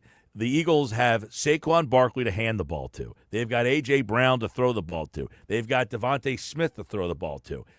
They're not going to draft a guy in the first round and say, now we got to find a way to get him the ball too. Right. If anything, hey, we'll get a guy who can catch the ball, but they got to find a guy that can block and do both things. And that guy is probably, all right, we're willing to do that in round 2, maybe round 3. If they really have a higher grade on Mason Taylor, one of those guys, Loveland, and he's there in the second round, okay. They're not trading up to go get a guy who's going to be the fourth or fifth option in your offense. Well, that's why for me, like Harold Fannin Jr., Elijah Arroyo, those are guys that make a ton of sense to me because they're not going to be they're probably not going to be the top 2 or 3 tight ends taken, and they're guys that you can get in the second round, and you can be like, hey, we got a great value for this guy. Thanks to Jon Marks from Philly. You guys should check out his show. It's weekday mornings, 8 a.m. on the PHLY YouTube channel. It's also got a, what are those fast channels on, one of the, I don't know. Oh, the Google channels? Yeah, it's on one of those platforms, like the free channels. Yeah, so like FanDuel. What's the FanDuel? Yeah, FanDuel TV. Yeah, what's the name of one of those? It's like a fast channel or something? You're the one who calls it fast channel. You're the one who watches them. I don't even know what the hell they are. Fast channels on my TV. I don't know. I'm saying that. I don't know what they are. It's just called free TV on my thing. So it's like you go to your home screen on your smart TV, whether you have a Samsung or a Vizio. Well, PHLY has one of those channels. Yeah. So you can go on there and watch like their stuff all day. Yeah, you go long. to the sports section, and there's like 20 channels there that you never heard of before you found your TV. All right, we're going to get into Phil's. Scott Lauber set to join us. He is in Atlanta, so we'll try to catch up with him if he can pop on real quick. He said he'll try to do 3:30 with us if he's got a couple open minutes here. So Scott Lauber from the Inquirer is in Atlanta with the Phillies. Going to get some updates on Andrew Painter, Ranger Suarez, all that and more coming up with Scott Lauber from the Inquirer. That's next. This is the Sports Bash on 97.3 ESPN. But right now, it's your cue to call. Caller 7-609-573-3776. 609-573-3776. Caller number 7. You are at this year's Eagles draft party at Ocean Casino Resort inside the gallery. The show is moving to the gallery. So if you have been a qualifier, remember, the show will be at the gallery, bar booking games at Ocean Casino Resort in Atlantic City. We'll still have a pair of club box tickets. We'll still do the overnight stay. We'll still do the gift cards. We'll still do the tickets. But the show is moving to the gallery.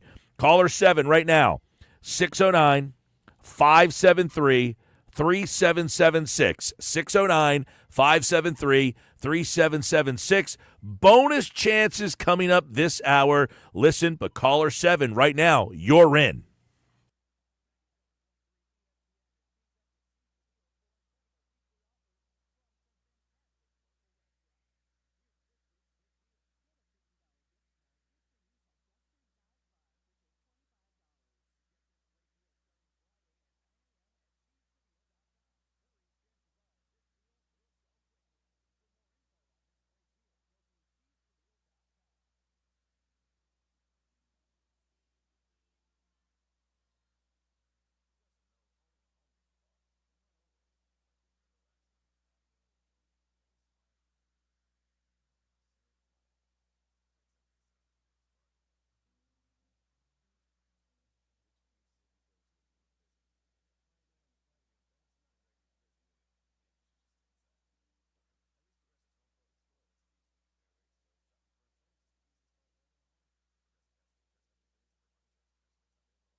All right, 331 Sports Bash Live, 97.3 ESPN.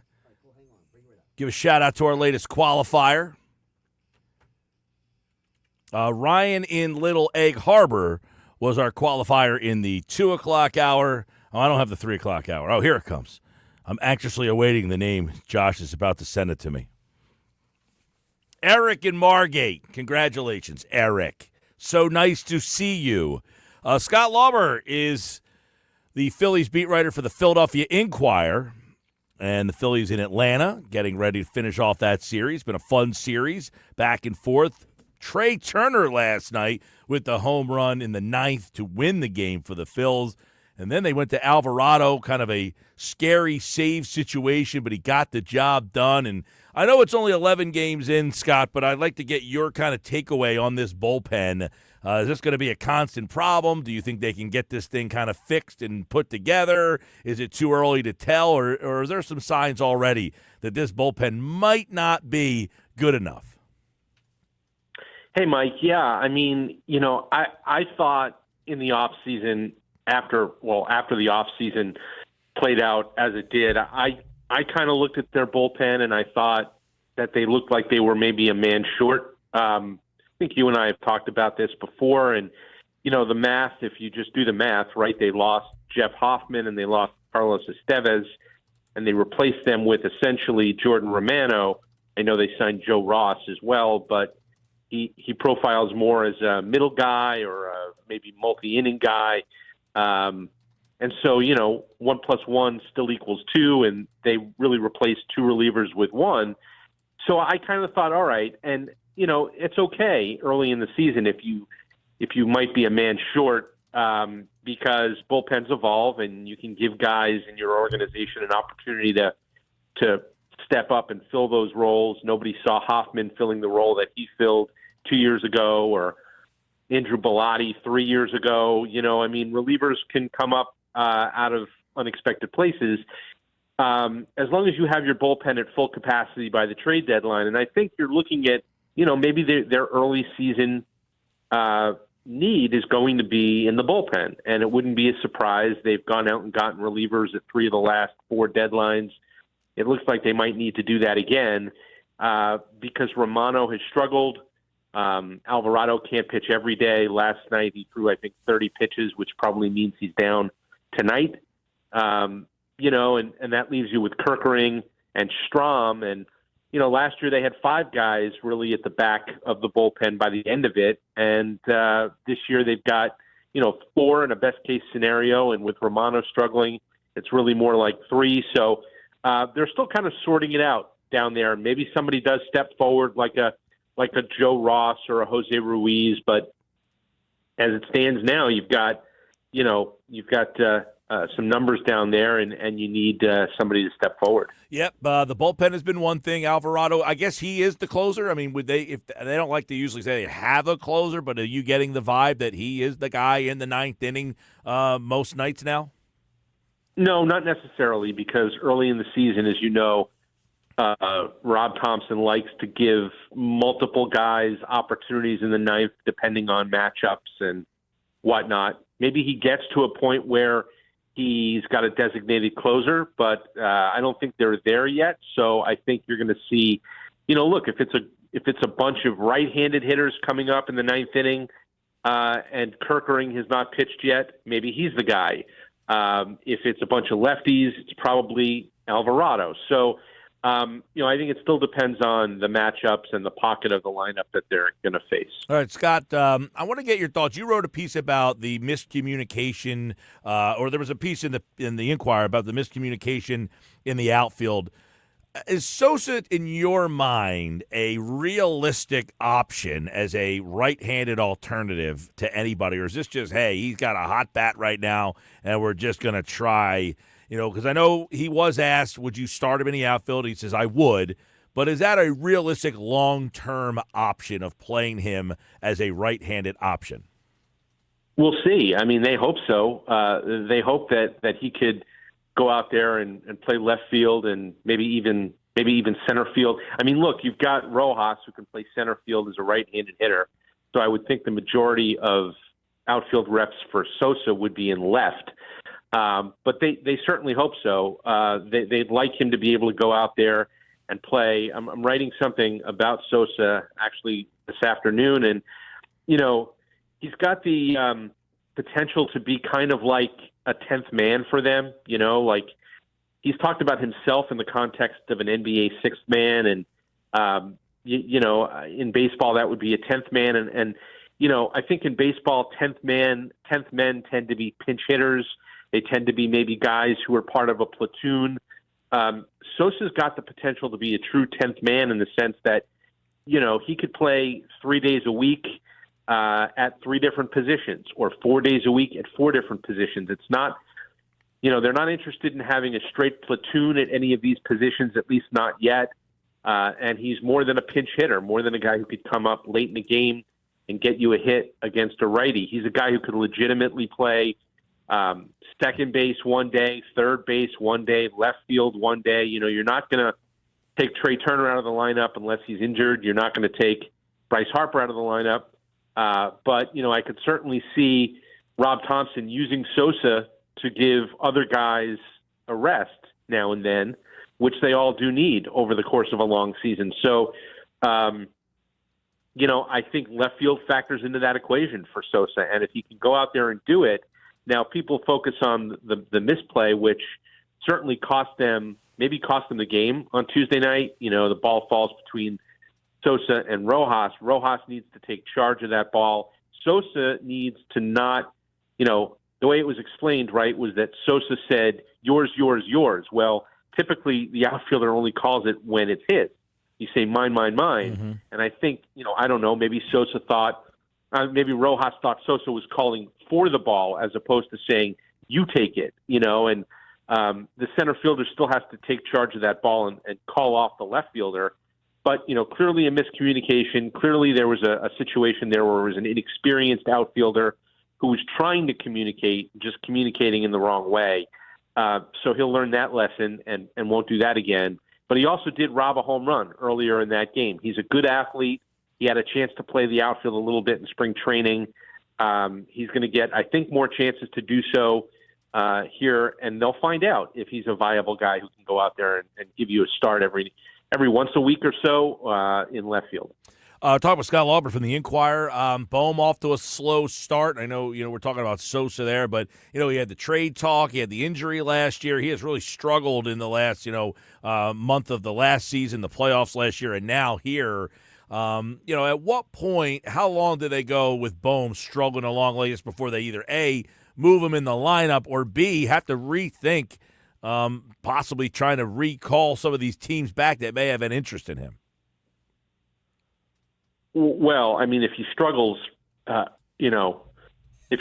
the first half, certainly not going to help his trade value.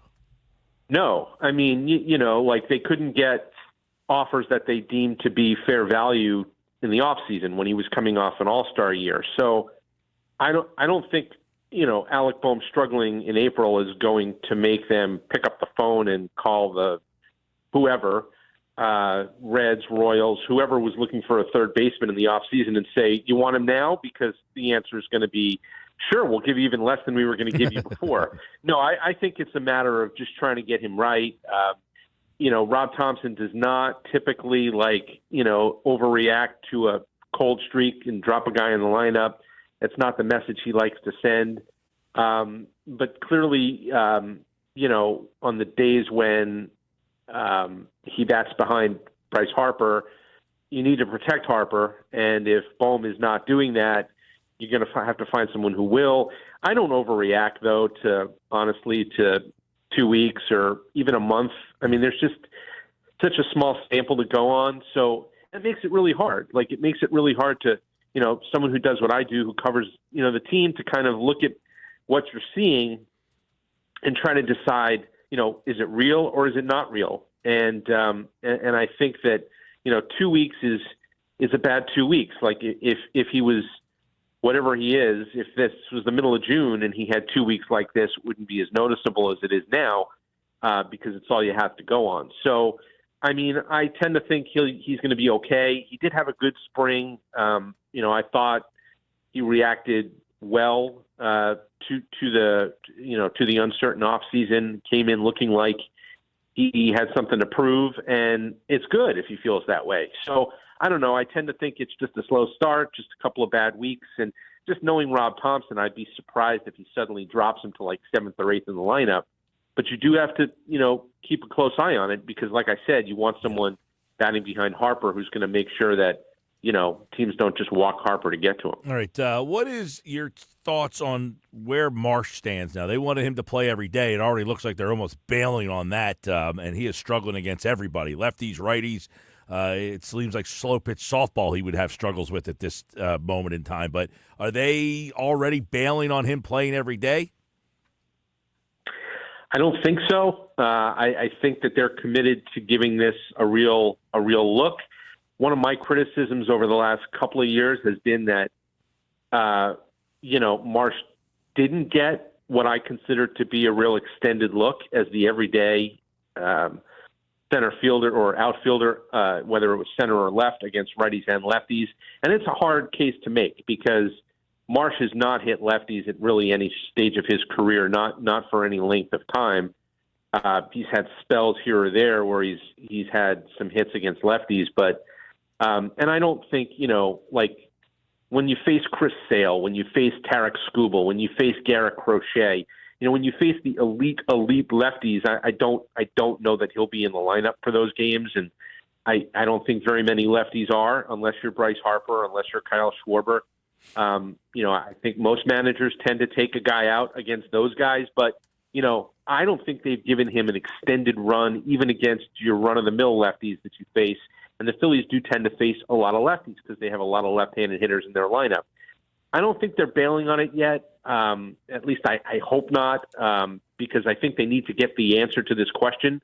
Like, we need to not go into every spring training and go, can Brandon Marsh hit lefties? Can he play every day? You need to know yes or no. And if it's no, that's okay, because he's a left-handed hitter, which means even if he plays only against righties, he's still going to play 65 or 70% of the time. But if that's the answer to the question, you need to know the answer. So I think that they're going to give this a little bit more of a run and see what he can do against lefties, and then they'll figure it out. Because, if he can't play every day against lefties, that creates more time for Johan Rojas. Maybe it opens the door to another need before the deadline, like maybe you need to go find a right-handed hitter who can go out there and play the outfield. Or maybe it's Edmundo Sosa. Maybe Sosa can handle playing the outfield more often, and he can help out in that way. So lots of questions, but, I think they do need to start with, how often can Marsh play? Scott Lauber's with us. Ranger Suarez is going to throw tonight. I'm sure everybody's going to be keeping an eye on that, but the guy filling in for him hasn't given up a run yet. How is this all going to play out? I mean, I hate to give you the cliche that I always get when I ask these questions, but it's true, right? These things do tend to work themselves out, and if they don't, if the Phillies are ready to bring Suarez back and still have a fully healthy rotation, I think Taijuan Walker moves to the bullpen. Tough deal for him, but you remember, like last year, sort of a similar situation in that Walker was the one who started the year on the IL. Spencer Turnbull was in the rotation pitching well. And when Walker came back, Turnbull slid back to the bullpen. I think that's Walker right now.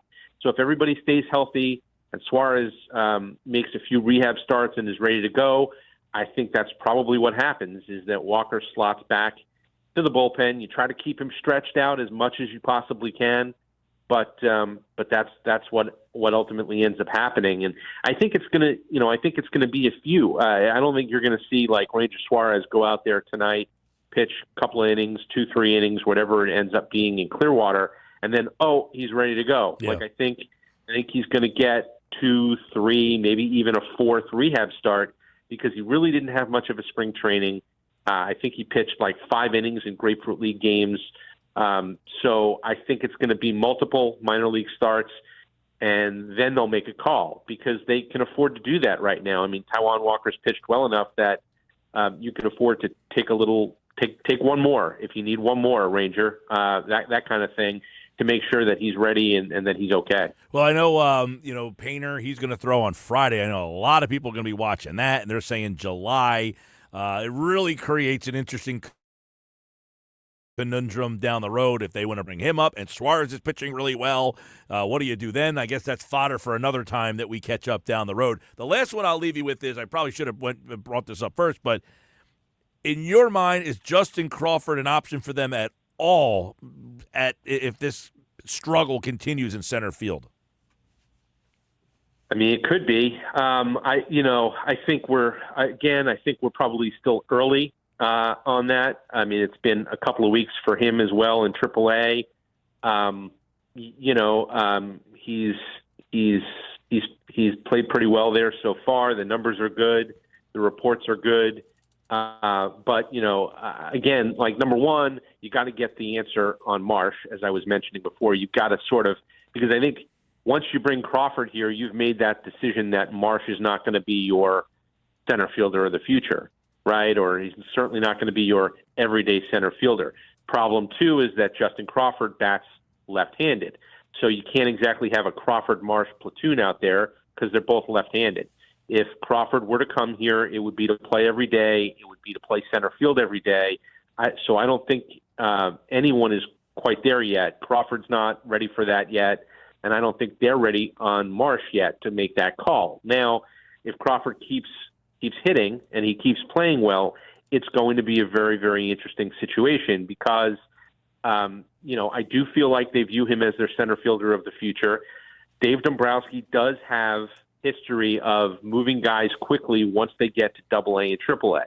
I covered the Red Sox when he was in charge there, and I remember very well in 2016, he called up Andrew Benintendi directly from AA to the big leagues, midway through that season. A year later, it was Rafael Devers. It wasn't right from AA, but it was after, I think, 5 or 6 AAA games.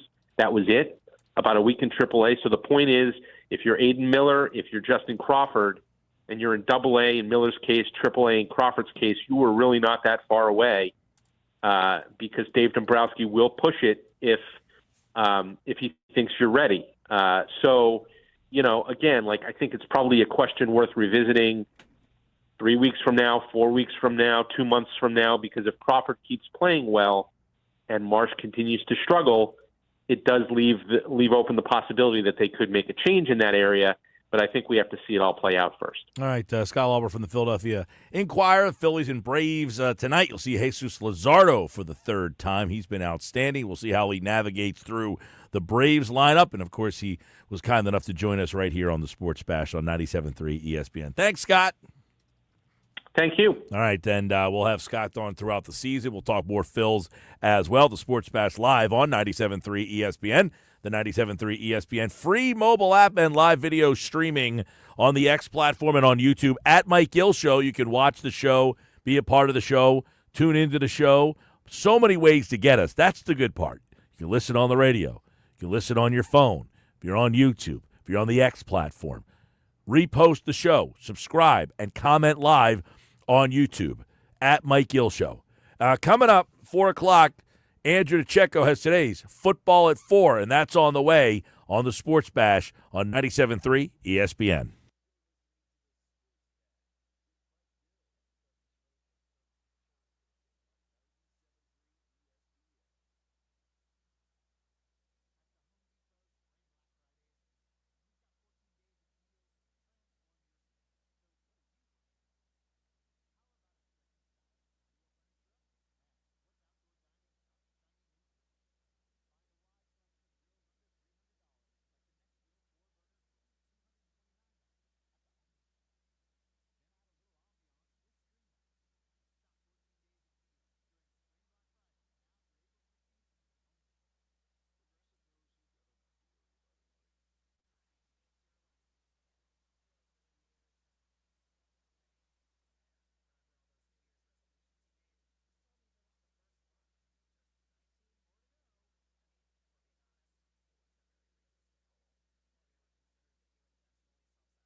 All right, right now, first three people in.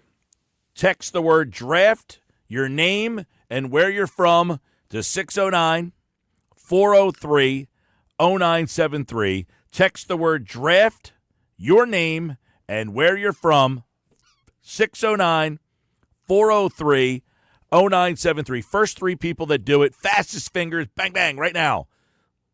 You have a ticket to this year's Eagles draft party, and that means you now have a chance to win Eagles Club Box tickets to see the Birds at Lincoln Financial Field. By the way, I had a little visitor to the studio today. I'll show you that picture for the people who are watching on the YouTube channel next hour during the Nuggets section.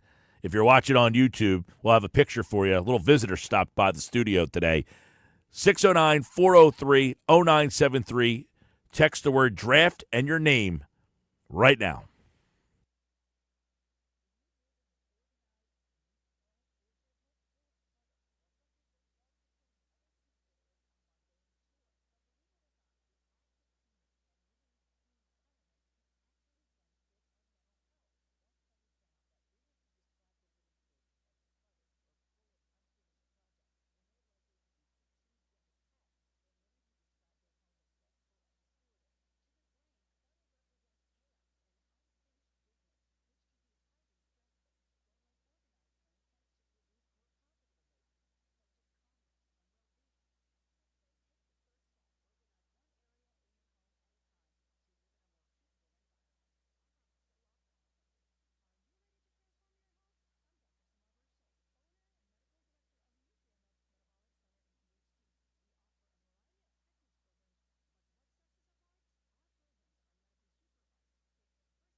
And right now, you got another chance to qualify for this year's draft party. 609-573-3776. Caller 7. Jump in right now. It's your cue to call. Caller 7, 609-573-3776. You, Caller 7, are entered for a chance to win Eagles Club Box tickets. These are going to be hot tickets. You know these are going to be the tickets of the year. Club Box seats, Eagles game at the Link, plus more great prizes. We'll be live at the Gallery Bar Book and Games at Ocean Casino Resort in Atlantic City. Stop out for the show. Caller 7, you have a shot to win Eagles Club Box tickets, plus other great prizes like an overnight stay at Ocean Casino Resort, gift cards, tickets to shows, and more. We have another chance for you to qualify next hour, but right now I need caller number 7. Good luck.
All right, Sports Bash Live, 97.3 ESPN, the 97.3 ESPN free mobile app. Knicks Nuggets are brought to you by the Hub.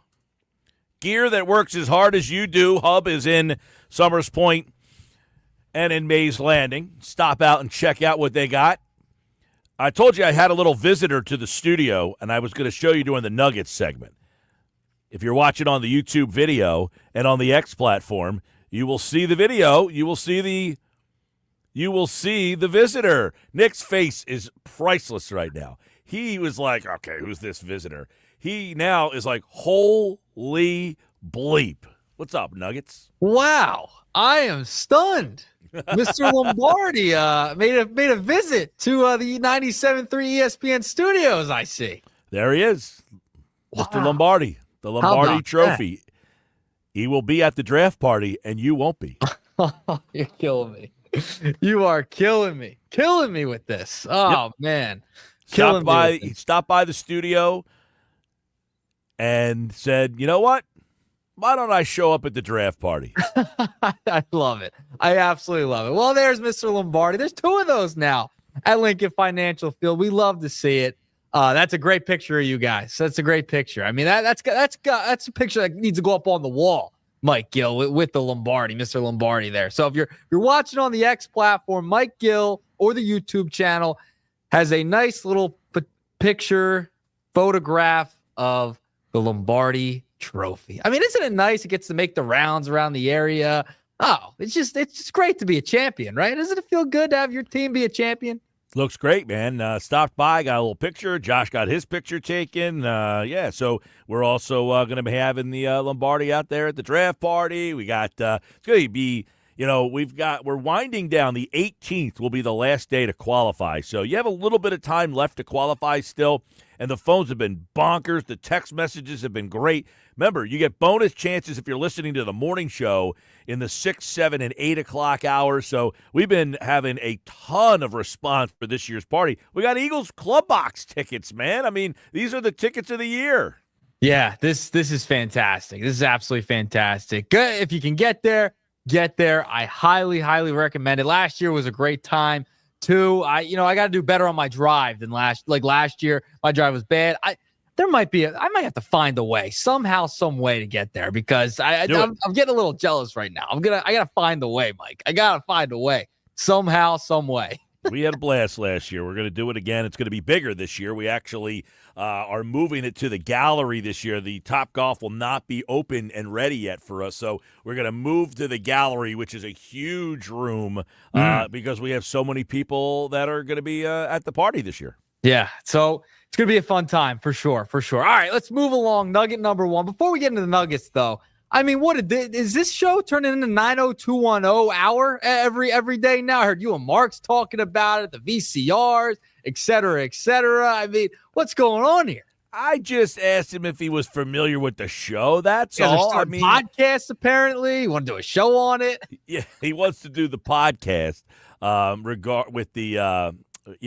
the shows from the 90s, I guess. Yeah, listen, I'm in on if you need a Seinfeld segment, I'm your guy. Even though I'm a Gen Zer, big Seinfeld guy over here. So if you need a little spot for that, I'm there. Love Seinfeld. That's my favorite show of all time. Before my time, still the greatest one ever. I haven't seen a show better than Seinfeld, in my estimation. Yeah, and I can give you credit for that. I'm a big Seinfeld guy. I've won Seinfeld trivia at places that used to do that. You don't see it as much anymore. But, I give you 2 points there. Yeah. See, if anyone knows a Seinfeld trivia, let me know because I will show up. I will be there for that. And I believe I'd win. I believe I would win. I need you on my team. All right, let's do it. All right. First off, nugget number one, we got to answer your poll question today, Mike Gill. And it was fascinating. I heard Josh's answer earlier, and I had a little problem with Josh's answer, okay? You know me. I'm a big Schwarber guy. Love Schwarber. He's had a great year, start to his career. We'll get into Schwarber in a little bit. But the question was, after last night's home run from Trey Turner, you guys asked, which Phillies player do you want up to bat in a big moment? Bottom 9, 2 outs, down 3-2, and runners on second and third. This poll should be at 100%. There should be no other votes for anybody else. You see 2% for Turner. You see 22% for Schwarber, 2% for Castellanos, and 74% with Bryce Harper. That is the only answer in this situation.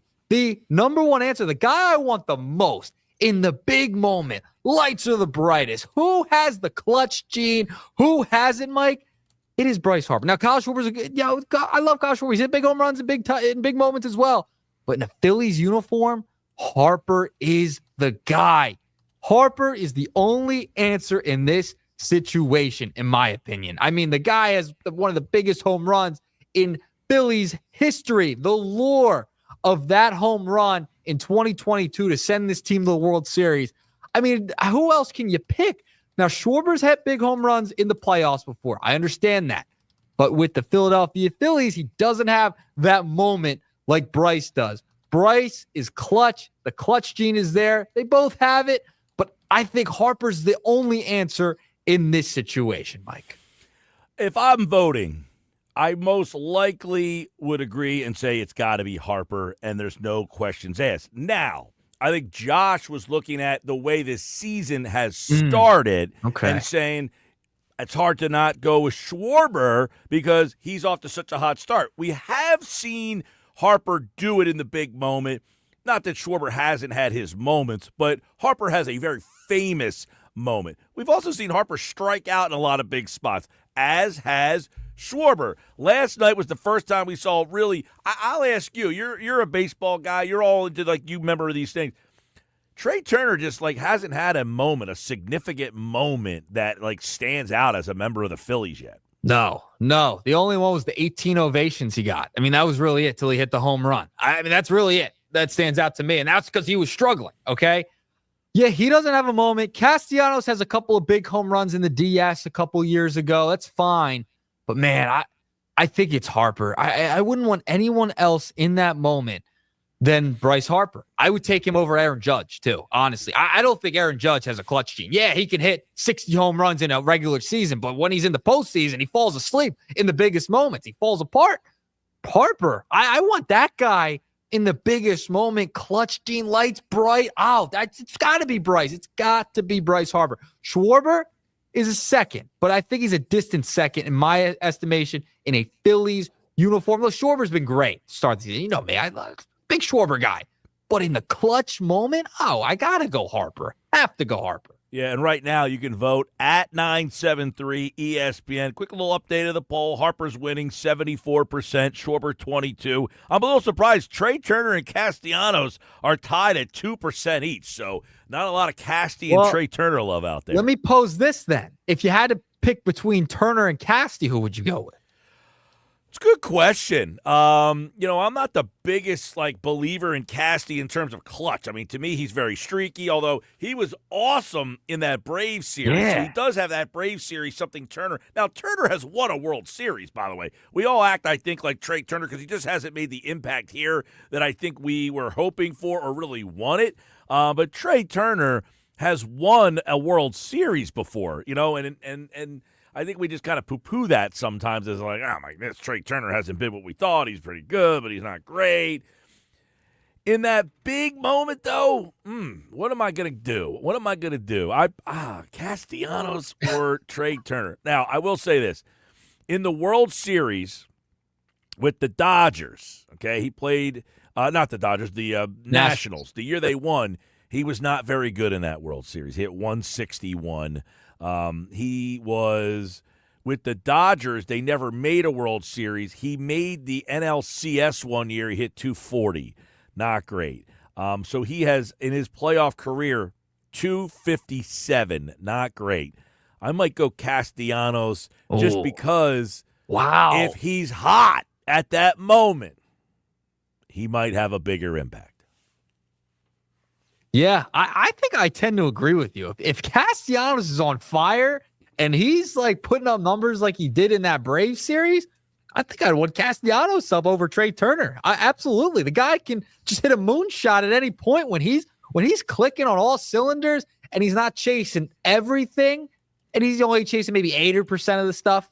I mean, yeah, I would probably go Castellanos too. So if I had to pick between those two, I'm probably going Cassie. Now, I want to pose this then to you, Mike Gill. Judge or Harper? Who are you going with? Neither has won a World Series, but Harper has the moment in the postseason. Judge has struggled in postseason moments. He's really has not had a great postseason career for the most part. We all know the accolades during the regular season, but if you had to go big market player, Harper, Judge, I think you got to go Bryce. It's a tough one. We did see Judge help get his team to the World Series last year. I put a lot of that on Juan Soto, though. Juan Soto had a great postseason last year, and Judge had a good postseason, but I not said great. He helped get them there. He wasn't the reason they got there. Much like Harper, he was the Padres series. You could say that home run that he hit was puts them in to the World Series, and that will always be remembered. The hit of his lifetime is I think, as Joe Davis kind of coined it.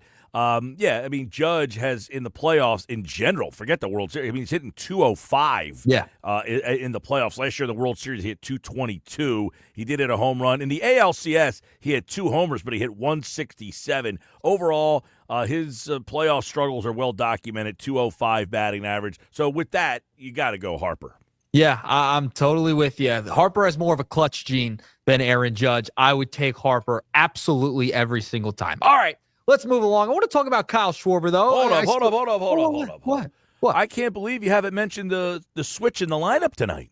Well, Schwarber batting first and Alec batting 7th? Is that Bohm. Bohm I talked about this a while ago. I said I can see Bohm getting demoted to the 7th spot, and look at the lineup. There he is in the number 7 hole tonight. Schwarber, Turner, Harper, I got the lineup exactly right for the most part. I went Castellanos, Real Muto. They went Castellanos, Kepler, Real Muto. Then Bohm. Bohm's hitting 7th now. And I talked about this earlier. Try to take some pressure off of Bohm so you can get him back. But this is what I agree. He should be a number 6 or 7 hitter. You get much more value. But this is all predicated on Castellanos has to be able to now carry his weight in the 4 hole. Yeah, I agree. But Castellanos has played really well. He's had some really good at-bats.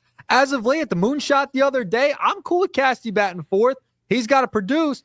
I just don't understand the Kepler thing. Why is he batting 5th? I'd rather have JT bat 5th. I'd rather go righty-righty. I don't care. Righty-lefty to me sometimes gets way blown out of proportion. I would rather have JT protecting Castellanos, not Kepler. Kepler needs to be brought down, way down in that lineup. I'd even move Stott up over Bohm. I don't even care at that point. So Kepler hasn't done enough for me to earn the 5th spot either. I think that's a little crazy. Bohm, I'm cool with moving him down because you want to take the pressure off. Yeah, a couple hits for Kepler. Couple hits for Kepler last night. He's got off to a little bit of a slow start here. I agree. I don't know what he's done to maybe put him in that spot, but for whatever reason, I think they think he provides a little bit more power than, say, Stott. Yeah, I guess so. But, hey, I'm cool with Bohm moving down to the 7th spot. That's fine with me. Like to see it. Hopefully it could take the pressure off him. He could see more pitches.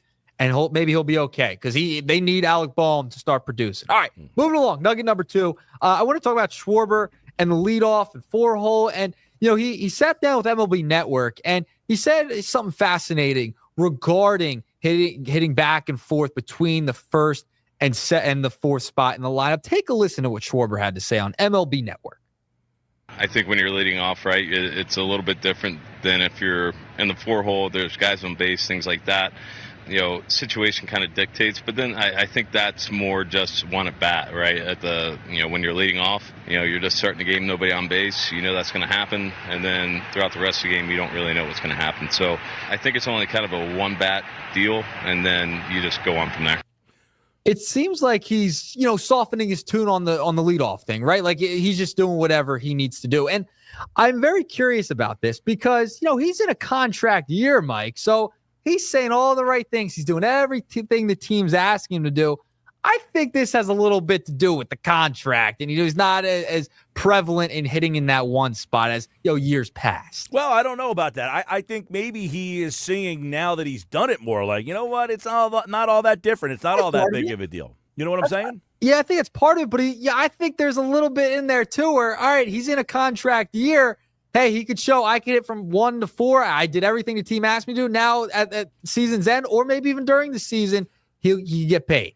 Well, listen, I said before, I can't believe we overlooked this offseason about his MVP odds in the fact that he is a free agent at the end of the year. So he wants to have his best season yet. And he could make even more money if he's piling up RBIs by hitting in the 4 hole. He might have realized, you know what? If I'm hitting 4 and I got Turner and Harper in front of me, I might get even, in the past, he has not been a big RBI guy here. He might be able to get 120, 130 RBIs if he's hitting in the 4 hole on this team, as opposed to if he's hitting leadoff. I don't know I can't remember. Has Schwarber had a 100 RBI season since he's been here?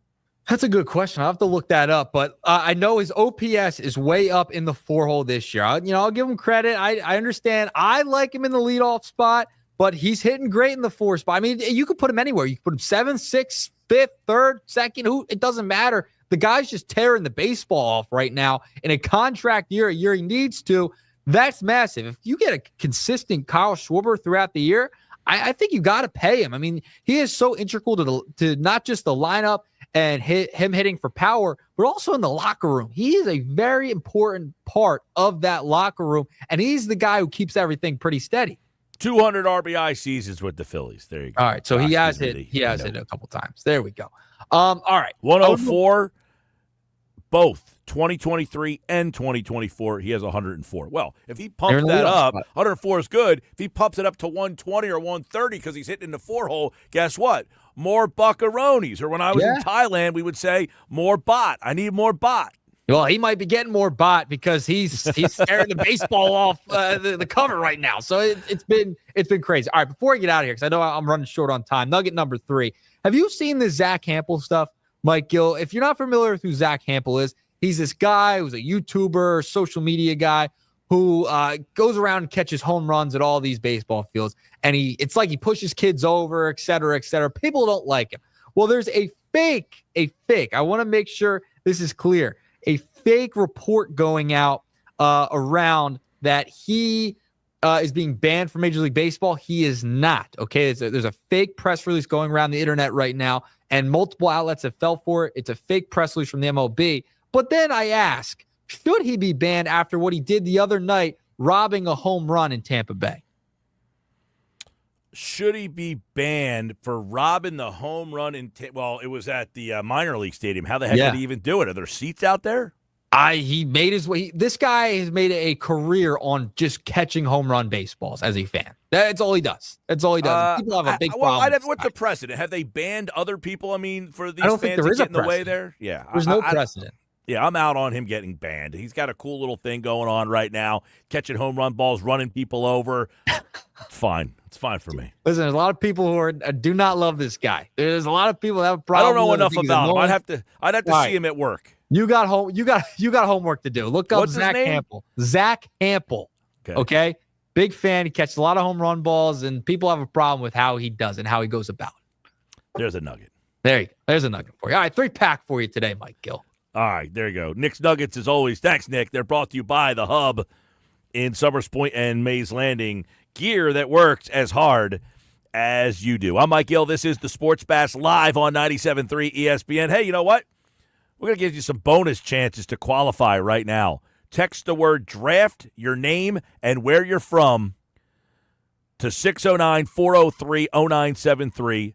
Text the word draft, your name, and where you're from to 609-403-0973. We got some bonus chances for you to qualify right now for the draft party at Ocean Casino Resort, our partners for this year's draft party. The Gallery Bar Book and Games. We will be live on draft day from 2 to 6. The earlier you get there, the more chances you have to win some great prizes like an overnight stay at Ocean Casino Resort in Atlantic City. Club Box Eagles tickets on the line. Good luck. First 3 in.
All right, let's get into it. The final hour of the Sports Bash live, 97.3 ESPN, the 97.3 ESPN free mobile app, live video, streaming on the X platform, YouTube, at Mike Gill Show.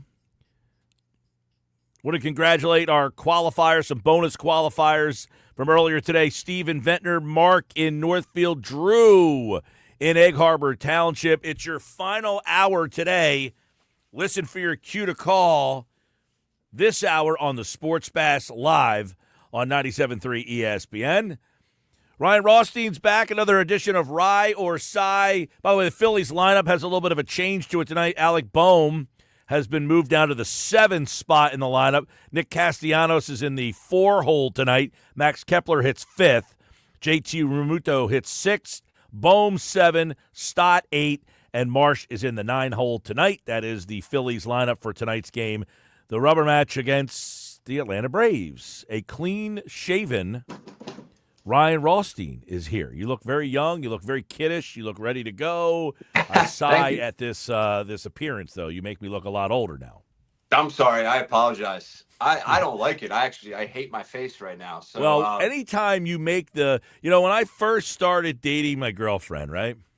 Yeah. I had the beard when I met her. Everyone says this about their girl. It's like the girl makes you afraid to shave the beard. Is that where you're going? Yeah. Well, no. Well, when I met her, I shaved. I had a beard. I had the look that I have now. Essentially, I've had this look. This look originated from a Halloween costume that I needed the beard for. So that's where it started. And then when I met her, I had the beard. And then I had a meeting that I had to go to where I wanted to look a little bit more professional and presentable. Yeah. So I shaved the beard. And then when I showed up at her house afterwards, she looked at me and was like, "Get out of my house." Yeah. Who is this man? He calls the police. So now it's stayed, and it's not going anywhere until she tells me it's okay, right? That's what we do. Yeah, that's what we do, man. So, yeah, I don't know what got into me, but hey, thanks for the younger comment. I guess I'll take it. How much younger could I be if I take mine off? I mean, maybe I should try it. I think everyone looks younger when they take the beard off, so it can't hurt you, man. No doubt. Yeah. All right, so you mentioned about Boehm being moved down in the lineup, and that's sort of where we will start, because yesterday I brought up briefly about manager Rob Thompson and how I felt like he sort of, maybe evolved a little bit compared to his previous years. And, thinking more about bringing that up yesterday and looking at the decisions that are being made day to day, Mike Gill, I give Rob Thompson a ton of credit and being arguably the biggest difference or having the biggest impact in this team's success thus far this season. You look at the moves that he's made, seriously, every day it's something different and significantly different than what he's been accustomed to doing in previous years, especially. So I give him a ton of credit, putting Sosa in left field, moving Boehm down, doing the lineups, righty versus lefty, right? Everything that he's done this year has had a drastic impact, I believe, on this team's success, and it's been different. What are your thoughts on that? Listen, I know there's a lot of people don't like Boehm. Don't like Boehm, too. Don't like Thompson. He's a country club. Somebody messaged me this morning on the X platform. Oh, it's a country club. The people who think that Thompson is, running a country club over there, and that's why this team isn't what they are. I think they just want that guy who's Larry Boa. That's just like, it's one of those things. It's sports. Yeah. You don't like the laid-back guy, you want the fiery guy. The guy who doesn't like the fiery guy, he wants the laid-back guy. No one's right, no one's wrong. We just prefer different styles. I think for this team, though, with the high-level veterans, they don't want some guy yelling and screaming at them. Bryce Harper, Kyle Schwarber, Trey Turner, Castellanos, Realmuto, Wheeler, they need a steady Eddie manager to manage them. It's the younger guys that I don't know that if they take advantage of Thompson, if they need a little kick in the ass a little bit. So a 26-man roster, not all 26 guys are going to have the same reaction to the way the manager manages. I think Thompson's great for the top-end players on this lineup. Maybe he's not the best for the bottom-end players on this lineup. And then you might say, well, which ones are more important? Well, I think the top-end guys are more important. You got to figure out if the bottom guys can mature a little bit. Because if you can't mature enough to play for Rob Thompson, you might be the problem. Yeah. I mean, well said. I also would add that, pretty much for the most part, this lineup and this clubhouse has been the same year in and year out, right? So like you talk about, I know there's some younger guys. Obviously, Bohm certainly has evolved quickly in recent years in his role, but Stott obviously still a very young guy who has a big role in this team. But for the most part, it's been the same, and we've seen the difference that Topper has made, right? Like I would love to just push back on the people that are not a big fan of Rob Thompson and say, like, look at the stretch that the Phillies have had under his managerial era. I mean, this is arguably the most successful the Phillies have ever been. Obviously, you take away the World Series aspect of it. But if they deliver a World Series this year or next year, you look at this 4 or 5 year window, it's arguably the most successful window in Phillies franchise history. No doubt. And, everybody, this is the it's like a series. It's very comparable to Nick Sirianni, I would say. Well, it's somewhat, yes. It's the whole thing of I don't like the coach, I hate the manager, and then if they win, they won in spite of him. They're so talented. Thompson only wins because the team's so good. Then I hear people complain about the team. This team's not very good. Well, then, is Thompson helping this team win because the team's not very – you can't complain that the team's not talented enough and then say the manager is part of the problem. So they're either talented enough and carrying Thompson, or Thompson's taking a less than talented team and making them better. I don't know how people look at this and kind of want to throw Rob Thompson as one of the issues with this team right now. I don't know how you can not look at this team and objectively and say it's one of the more talented rosters in all of Major League Baseball, not just the National League. Well, but that's to the detriment. That's the retort to Thompson is you said he's one of the best managers. He wins like 57, 58% of his game. He has the third best winning percentage in baseball. Well, the people who don't like Thompson you would say, well, he's got one of the best records in baseball. Well, the answer is, well, he's got one of the best teams in baseball. Right. You know what I'm saying? So this is that yin and yang of Doc Rivers. Rivers stinks. Well, he's top 10 all time in wins. Well, he still stinks. You know what I mean? You'll never win with the people who always want to blame the manager. In their mind, they know more than everybody else. They know more than the manager. Yeah, and I think especially with Thompson and Sirianni, I think they're very interesting and polarizing and comparable because fans don't know a lot about these guys, right? So when these guys don't have a track record and they've been a career assistant or a young up-and-coming coach that's never had the head coach, the manager title, right? You don't know, especially when they're a little bit quiet, which is the opposite of Sirianni. But Rob Thompson doesn't say 2 words, right? So, you don't know how to judge him. You don't know how to assess him. You always want more or something different out of him. But that's why I started this conversation, because I think this season we've gotten a lot different version of Rob Thompson. I mean, his MO has always been keep it the same, keep it simple, don't overthink, keep the lineup the same, keep them in the same spots, keep them in the same positions in the field, right? And none of that's been the case. Every day it's been something completely different, and it's worked. Yeah, listen, and again, you're right, because Rob Thompson, it goes back to he is a very laid-back personality, and there is a certain fraction of fans hates that. Right, that wants the fiery guy. I had a guy tweet at me the other day when Harper struck out. They struck out the side. It was Harper. I want to say it was Harper, Bohm, and Schwarber, I think, struck out back to back to back. And they had bases loaded or second and third, and then you have 2, 3, 4, and they all strike out. And somebody messaged me and said, this is where Thompson needs to chew them out. I said, Bryce Harper doesn't need Rob Thompson chewing him out for strike. He knows that he's not supposed to strike out in that spot. That's why I think Thompson works for this team. That group of guys doesn't want Larry Boa blood boiling with steam coming out of his ears. But that guy's extinct, isn't he? Absolutely. You find me a guy who has that attitude. No. But there are a lot of fans that's what they remember and that's what they like. They want that guy who will yell and scream and tell them that you messed up.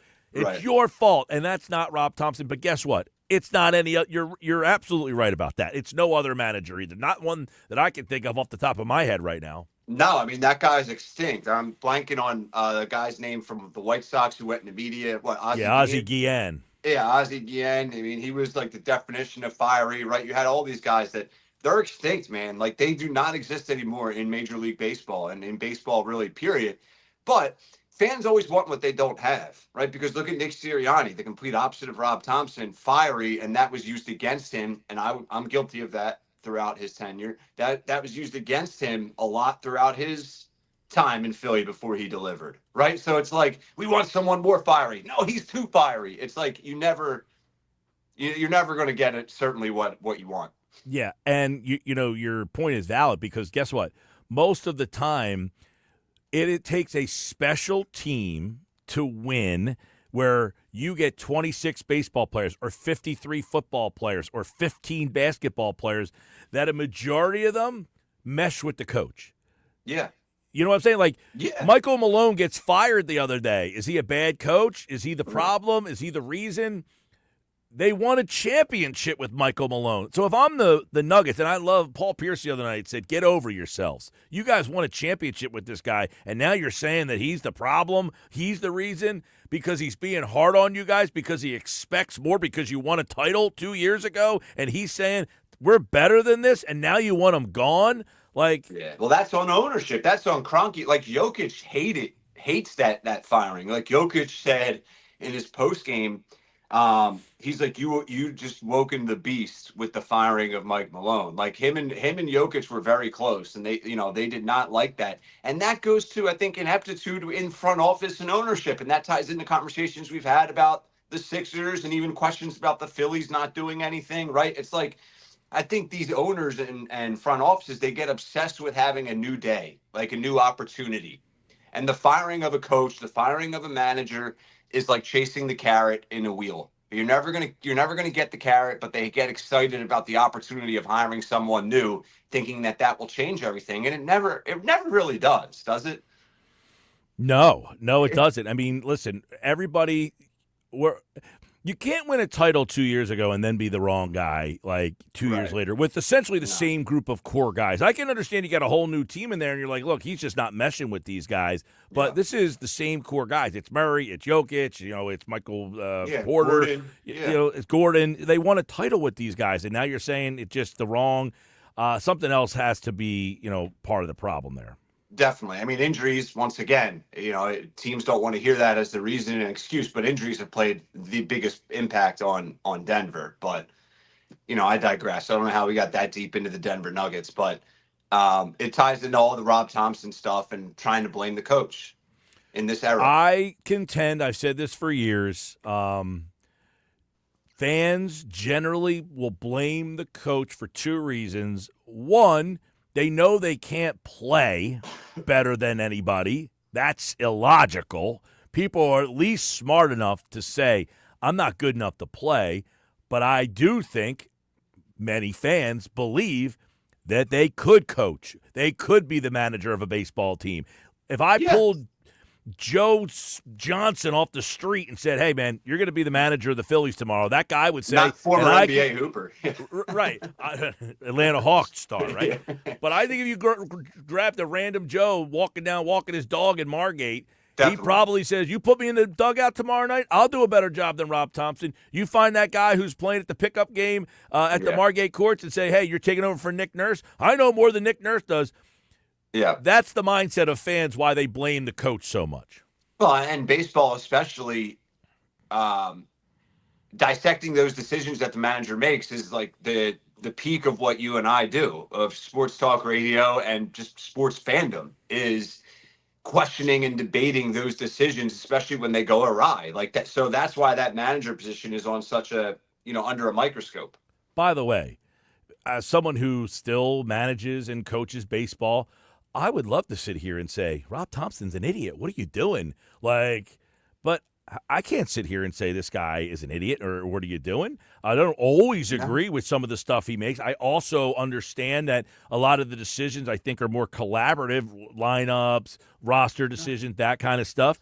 But for the most part, I watch him, and yes, there's times where you scratch your head. Over 162, but at no part of me watches the Phillies play and say, Rob Thompson causes this team to lose and does not make them as good as they can be. But yeah, and he's evolved. All right, that's how I started this topic. and we can end it or put a bow on it if we want. He's evolved majorly. Don't you agree with that? Like, this is a different version of Rob Thompson that we've seen so far to open up this season compared to previous years of Rob Thompson. And I give him a ton of credit. He's already shown it right here tonight, the lineup. I mean, I think for mostly he likes to stick with his guys. He likes to keep them there. He likes to ride them out. Alec Bohm is in the 7-hole tonight, so he's already made that move. You've already seen him give a shot to a guy like Sosa and put him in the outfield. So, yeah, maybe he's willing to be a little bit more flexible with things. I'm interested to see how he navigates this bullpen, how he kind of navigates, Sosa, the center field thing. When Ranger Suarez is back, how does he kind of navigate him with Walker? And then when Painter gets the call up at some point, you might be seeing, okay, I got Andrew Painter, I got Suarez, I got Sanchez, I've got Luzardo, I've got Nola, I've got Wheeler. I mean, how do I manage all these guys? That's going to be something that is coming down the chute too. Definitely. And, like we've brought up in previous segments, the back end of the starting rotation is the X factor for me. Projecting way forward, projecting into hopefully an NLCS best of 7 and a World Series best of 7. Like the Ranger Suarezes of the world, the Taiwan Walkers of the world, maybe even the Andrew Painters of the world. Those guys, in my mind, they need to be your key members of your bullpen. Like those are the guys that have to come in and pitch 3-4 innings in games 3, 4, 5, and 6. Bring Ranger Suarez. Maybe Ranger Suarez is your closer in the playoffs this year, right? Like, I think those decisions that potentially could be left up to Rob Thompson will be the difference in a World Series or not. He's got to have the talent, too. I mean, what happened in 2022 was he didn't have the talent. He didn't have the talent in 2022. He had Alvarado, he had Sir Anthony Dominguez, and he was deploying Suarez all over the place to try to, and it worked. It worked until they ran out of gas. Yeah. But deploy them again is my point, right? Like, they don't have the bullpen depth, and you have the depth with the starting rotation. So you have to be able to say 2 + 2 is 4, right? And move those guys over to the pen. That's what I would think. I think that here's the issue too. The Phillies can't let this enter their mind. But Ranger is a free agent at the end of the year. I mean, and he's going to want to make money as a starting pitcher, not as a relief pitcher. And then you have that whole, possible thing that comes down the chute here is, oh, man, well, Ranger doesn't really want to pitch out of the bullpen. You got to get the best version of Ranger Suarez here for this run. And by the way, he's a possible trade chip. I agree. I would say this. I would say he's your starter all year long. But come playoffs, that he can come out of the pen. And I think that his agent would tell him this, and he would even maybe know this in the back of his mind. If he started all year and does relatively well, a version of the Ranger Suarez we've grown to know, and then he comes out of the bullpen in big spots, that's only going to up his value in the market, in my mind. The fact that he came out and closed in big games already, I think already ups his value for teams. Yep, this is going to be really interesting, Rye.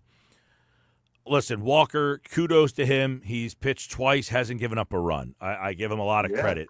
I don't think the Phillies will view him as a piece to their starting rotation or even their playoff roster. No matter what he does until Suarez comes back, I don't think really carries a lot of weight.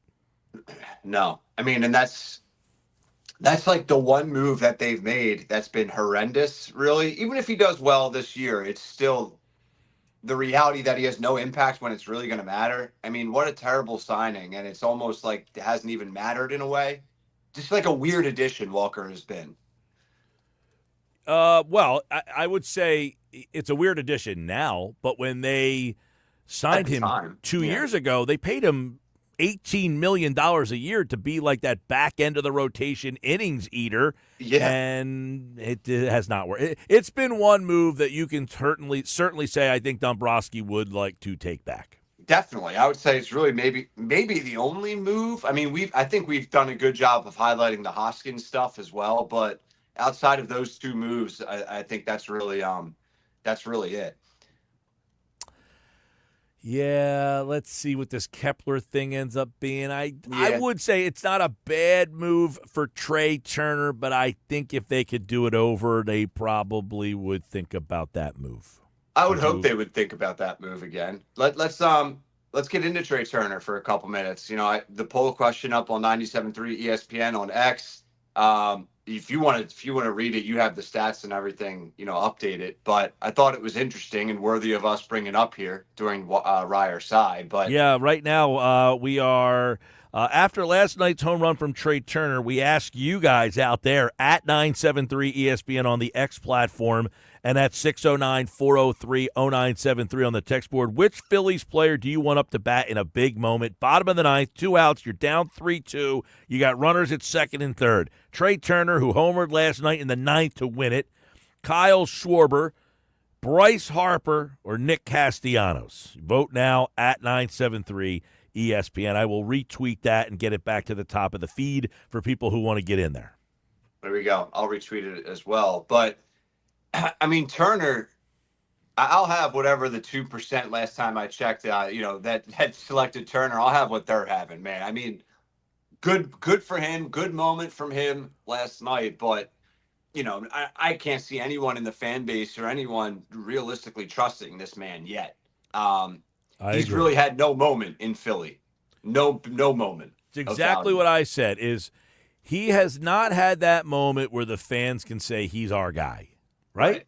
And yeah, 100%. And then you look at the other options, and Harper's the definition of a 180. I mean, he's had the moment, the biggest moment, arguably in franchise history, and he's currently exists on the roster. So Bedlam at the bank is never, probably ever going to be topped. That is the biggest moment in Phillies franchise history, I would say. One of. Yeah, So, I agree. The Bedlam at the bank is the biggest moment, getting the Phillies against the Padres into a World Series. I mean, nobody on the roster can top that. There's no question about it. Now, no. Yeah.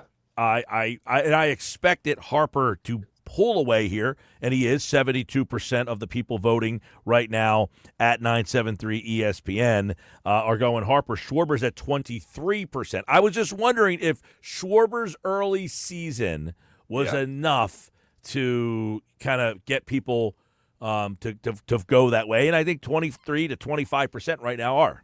Yeah, I think that tells a lot. It speaks volumes that a quarter of the fan base, let's say, a quarter of the poll question is picking Schwarber.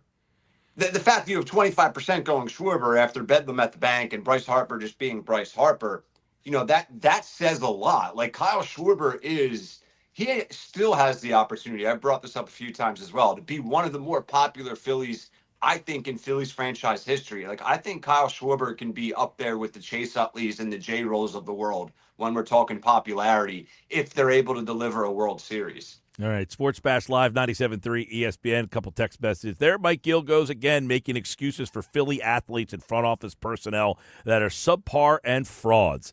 Phillies need the offseason or at the trade deadline to get rid of dead-weight starters around the diamond. Keep Turner, Harper, Schwarber, Stott, Kepler, Realmuto, and Castellanos. Bohm, Rojas, and Marsh are frauds. I don't remember commenting on any of those players, by the way. Yeah, we didn't talk about any of them. Not one of them. And wow, really going out on a limb, getting rid of Rojas and Marsh. Yeah, right. Listen, to whoever that guy is, if you ask me right now today, can I get rid of Rojas, Marsh? I would be the first guy to drive. Marsh, I'd say, hey, Marsh, you could jump on my back and I'll walk you to your next spot. Rojas, I don't have any need in the world for him to be here. I am a fan of Bohm, but if you told me he got traded today, I'd say, Bohm, thank you for your service. I think Bohm can go. I'm not the biggest Castellanos guy in the world. This guy wants to keep him, so he's saying I make excuses for him. I'd be okay if Castellanos got out the door. Kepler, I have no need for Kepler. I was not a big fan of the signing, so I'm not making an excuse for Kepler. He hasn't shown me much. Stott, I think Stott has been very disappointing. And I'm willing to give him the benefit of the doubt because they said he was hurt last year. But making excuses for Stott, I have no care in the world if Stott's on this team anymore. Turner, I just got done saying to this guy, I think they regret signing Turner. I don't think they really are all that excited about what Turner brings to the table. So I don't know what in the world this gentleman is thinking, but that's okay. We can always agree to disagree. We have another segment coming up next on the Sports Bash Live on 97.3 ESPN, the 97.3 ESPN free mobile app, and live video streaming on the X platform, YouTube, at Mike Gill Show. Ryan Rothstein, hang around. We'll get you back for another segment. And don't forget, my friends over at Game Day Men's Health. My friends over at Game Day Men's Health, I'll tell you what, they have what I got today, which is blood drawn. You can go get your blood drawn, get it to the doctor. If you got a doctor's appointment, you want to go give blood or get blood, they do it there in their lab. They've also got premium testosterone replacement therapy. Look, you're getting old. I know. Every day. If you're 25, tomorrow you'll be 25 and a day older. If you're 35, you'll be 35 and a day older. I'm 48. Tomorrow I'll be 48 and a day older. And Father Time is winning the battle right now over all of us. Testosterone replacement therapy, a free testosterone test and consultation, on-site lab, results in 15 minutes. Call Game Day Men's Health right now. See what they're all about. Stop in, free consultation. Ask the key questions. 609-365-7088. More Sports Bash coming up on 97.3 ESPN. Hey, there's our contest sounder. It's your cue to call right now. Caller 7, 609-573-3776. Caller 7 right now, 609-573-3776. Caller 7, you get a ticket to this year's Eagles draft party at Ocean Casino Resort in Atlantic City. Be caller 7 right now, and you have a shot to win a pair of Eagles tickets, club box seats to see the Eagles play at Lincoln Financial Field. Club box seats at the Link to see the Super Bowl champions. Only one station is offering you those tickets, and it's 97.3 ESPN. It's the Sports Bash. Thanks to Ocean Casino Resort. We'll be at the Gallery Bar Booking Games in Atlantic City. Draft day, baby. And we're giving away an overnight stay at Ocean Casino Resort. Ocean Casino Resort gift cards, tickets to shows, and more. Caller 7. Good luck.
All right, more Sports Bash right now.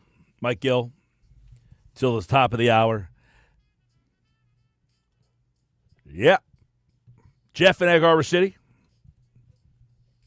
Latest qualifier. This is a great jam, by the way. What a jam. The rest of the show with this jam. Ryan Rothstein's back. Another segment of Rye or Cy. All right, let's get into a bunch of things here. Let's do a little rapid fire. Focus on. Did you hear that jam? You hearing that jam there? I'm hearing it slightly. Yeah, I was vibing out, dude. Very good. Yeah, solid. Man, McElroy just missed a birdie putt. Was a nice birdie putt there. Could have gotten him to 5 under. Saved par, but still, I'm pulling for McElroy. I don't know about you here, but I want him to get this done. McElroy is, hasn't won a major in 10 years. He continues to go for this triple, Grand Slam. The Grand Slam, I should say. And we always keep waiting and waiting and waiting. One of these years, he's going to get it. One of these years, he's going to get it. Yeah, it has to be. I mean, this is his 11th attempt to close out the Grand Slam, and he had the second best odds to win the Masters this year entering the tournament. Right now, he's 4 under. Rose is 8 under. Rose is the current leader through 17. So I've been pulling for McElroy. I want to see him get it done. I want to see him get this monkey off his back, so to speak. So I hope he's able to do it. I really do. Yeah, this should. I'm definitely intrigued. There's no Tiger, that story, and he's kind of been a shell of himself the last couple of years. So this is the time for someone to kind of grab it. If Scotty Scheffler wins, he puts himself, I don't want to say in the Tiger range, but he would be a guy that's starting to dominate a little bit here. So if he wins it again, and I skipped right over him, he's in second. He's 4 shots off the lead, but he's in second right now. Yeah, he's tied with Rory. For 4 under. Yeah, this would be his 3rd Masters win in 4 years. So, yeah, he would be in that tie. He would be worthy of starting to put him in that Tiger conversation and that Rory conversation. But Rory desperately needs a major. So, a major win again. So, we'll see. But we'll stick with the Masters for a second. I love the Masters.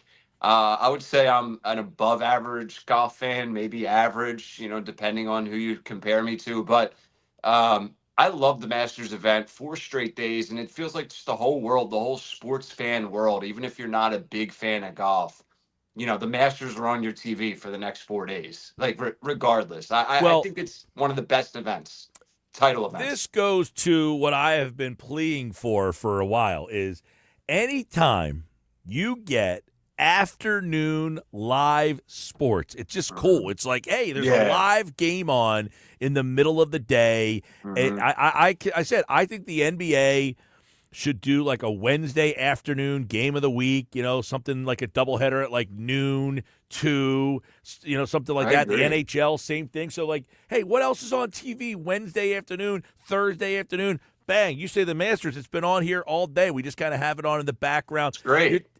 I don't understand how these leagues, now I get it, they probably don't think they can get the attendance, but the Masters would be something that, yes, bucket list to get to, check out. Look, I love going to the LPGA. Which is nowhere near the event that the Masters is, but just being out there and watching. When you see a professional golfer live, a woman, a man, you see that they are on another level from even the guy who's the best player of your friends group, and then you watch one of these guys. Yeah, no, it's stupid. I mean, I don't even want to use the overly used phrase of chess versus checkers because that doesn't do it. It doesn't do it justice. I mean, what these guys are able to do, it's remarkable.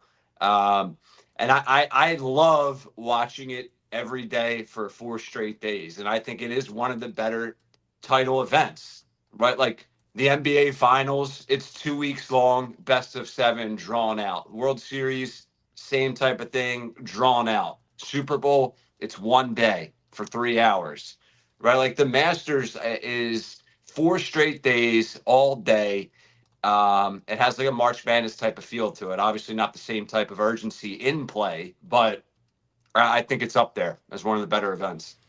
I would love to go there. And the cool thing about it, as many people know, the prices, they don't do anything crazy with the prices. You know, you get they've a been like drink the and same for 100 years. It's the same for 100 years. All of the stuff, they get it right. You know, there's a college football program. I forget who it is. They're not charging anything for food this year. Like all of the concessions are going to be free for the whole season. And I contend, you know, I think these professional sports teams need to do something for the common fan, for the middle-class fan who wants to come to your game. In other words, if you want a hot dog, it's free. You want a lousy burger, it's free. You want some crappy fries, they're free. Yeah. You want something a little bit higher end than that, you could pay an arm and a leg for it if you choose to. It's like going to an open bar. We'll give you the low-end beer for nothing, but if you want to get something that you want, you got to pay for it. These sporting events are getting so ridiculously priced. You've got to have an option. A hot dog for $5.50 is asinine. The professional sports team it's more than that. You're probably right. But if you go to a Phillies game, you want a hot dog, it's free. Here's a hot dog. You want a burger, it's free. It's just like going yeah, exactly. You want a gourmet cheesesteak or something higher, you can pay for that. But you want something cheap, we provide that for you. These tickets and these prices are outrageous. Every ticket should have like a $20 voucher to concessions, right? Like you purchase a ticket to the stadium, regardless of where your seat is, right? You get $20 in concessions. I mean, that's an easy solution. That's easy. Absolutely. But the problem is, MG, they're selling out as is, and they're making even more revenue off of the concessions. So why would they do what we're suggesting? It's the goodwill. It's like reaching out. Don't exist. I know. But guess what? It does exist. This college football program, they're not charging. And I don't know if it's for their whole. That, though, unfortunately, MG, they're doing that as a marketing. Or I would love to know which university is doing that. Coastal Carolina is offering free game concessions. Now, they need people in the seats. That's why they're trying to get people in the door. It's a goodwill PR move, is what it is.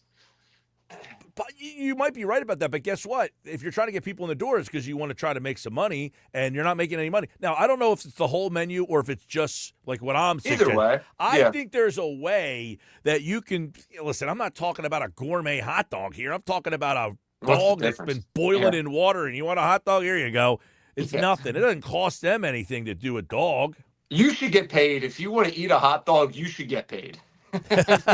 And you're right, but there's some people like to pay for the ticket just to go to the game, and then it's like I want to eat something for 4 people. A dog for $7.50. I mean, it's ridiculous. It's like $80 if you want to get 4 dogs and 4 drinks. Whatever it is. It is absolutely insane. It really is. Yeah. So the Coastal Carolina fans who buy a ticket to the game will be able to select up to 4 items per concession stand visit from a menu. The selections are hot dogs, nachos, popcorn, and a fountain drink. There is no limit on how many visits you can make, but they must scan the app each time. So they are the meals. By the way, that makes sense. They're the meals that I'm talking about. It's a hot dog, it's a burger, it's popcorn, it's nachos. It's the stuff that you literally would get at a high school lunch cafeteria. Right. I mean, it's the stuff that, like, inventory-wise on the business side of things, like, they're not losing an arm and leg by giving out free stale nachos or, a Pepsi from the fountain, the fountain machine. So it's, all that stuff makes sense. That's an easy goodwill gesture, to your point. I agree with that.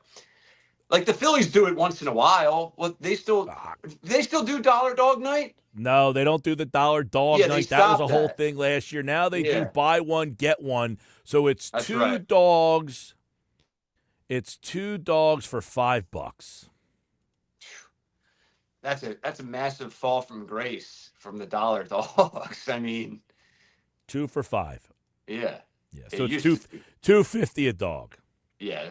No, thank you. I had trouble giving $1 for a hot dog. I'm not a big dog person. Well, I'm just saying hot too. Dog.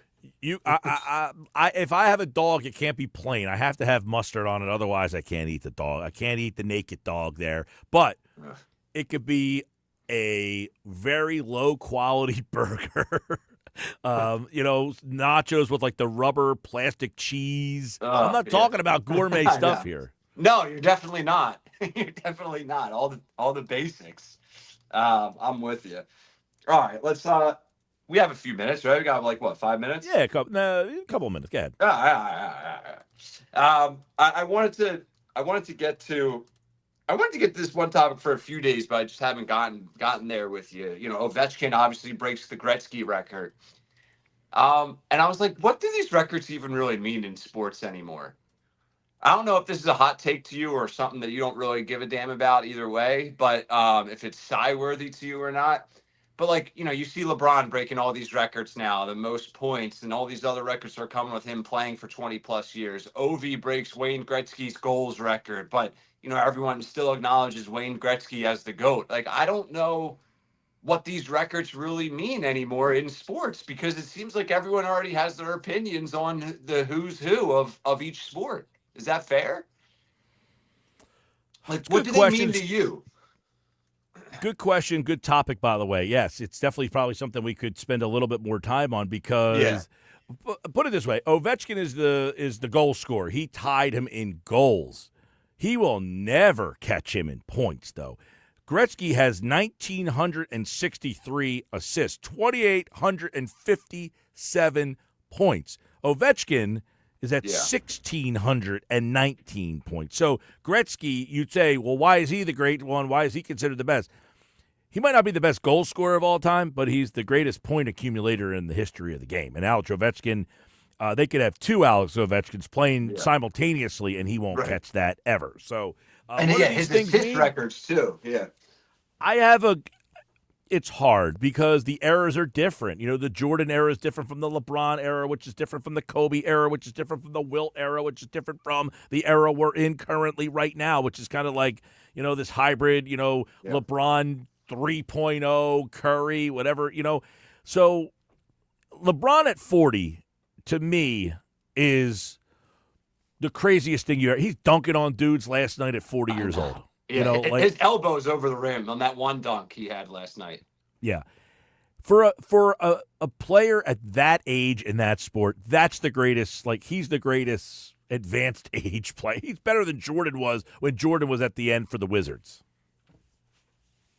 Yeah, probably. Yeah.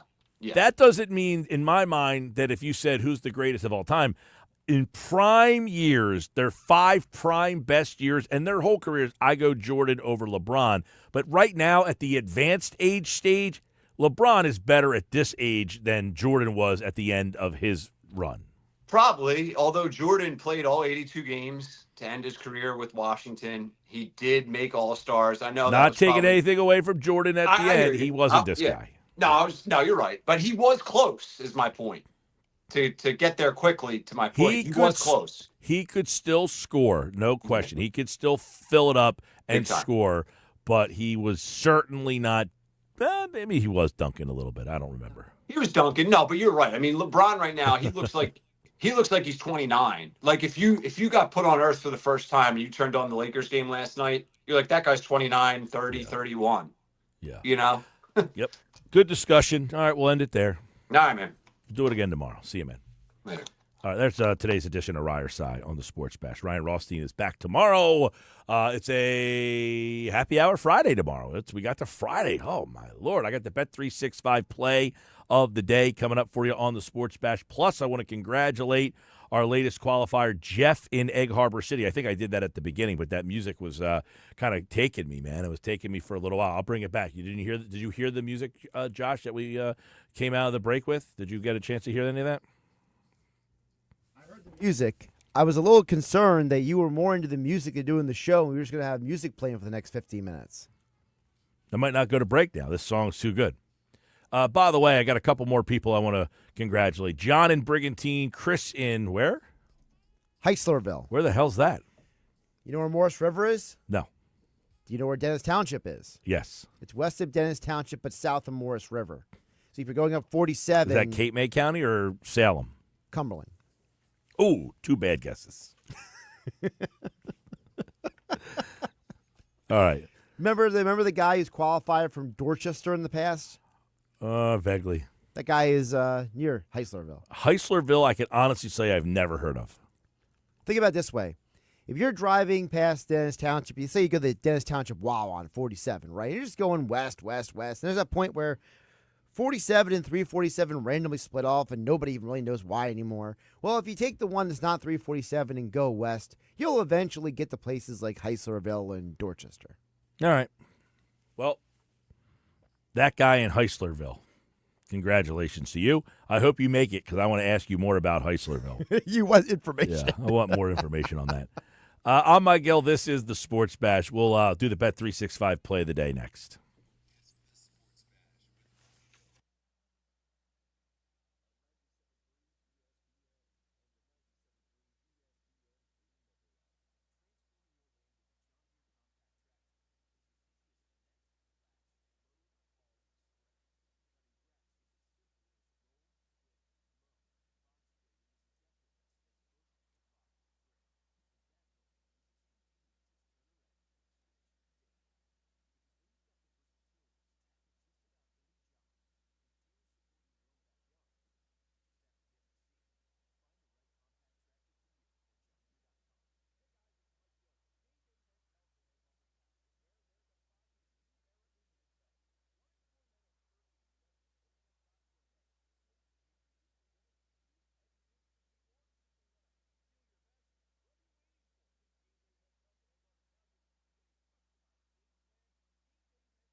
All right, get ready to get out of here on a Thursday edition. Time for the Bet365 play of the day. Whatever the sport, whatever the moment, it's never ordinary at Bet365. What do we got today?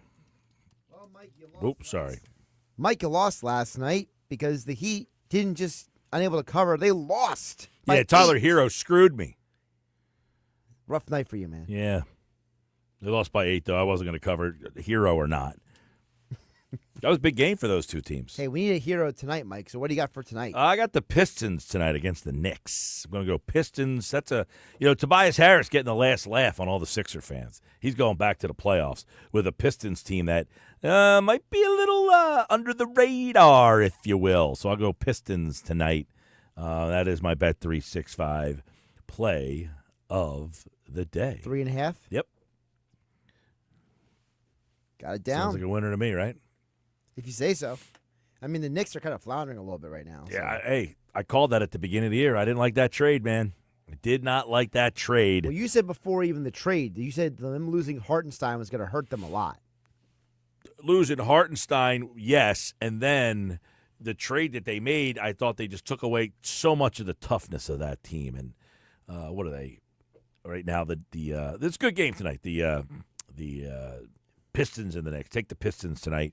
That is my Bet365 play of the day. By the way, the Pistons are right now the 6th seed, and they are going to be out of the play-in, so they are going to face the Knicks. These two teams will face off in the playoffs as well. All right, that'll do it for me. I'll be back again tomorrow. Don't forget, tomorrow morning, 6 o'clock, 7 o'clock, and 8 o'clock hour, listen for your chance to enter to win Eagles Club Box tickets right here on 97.3 ESPN. Have a great night, everybody.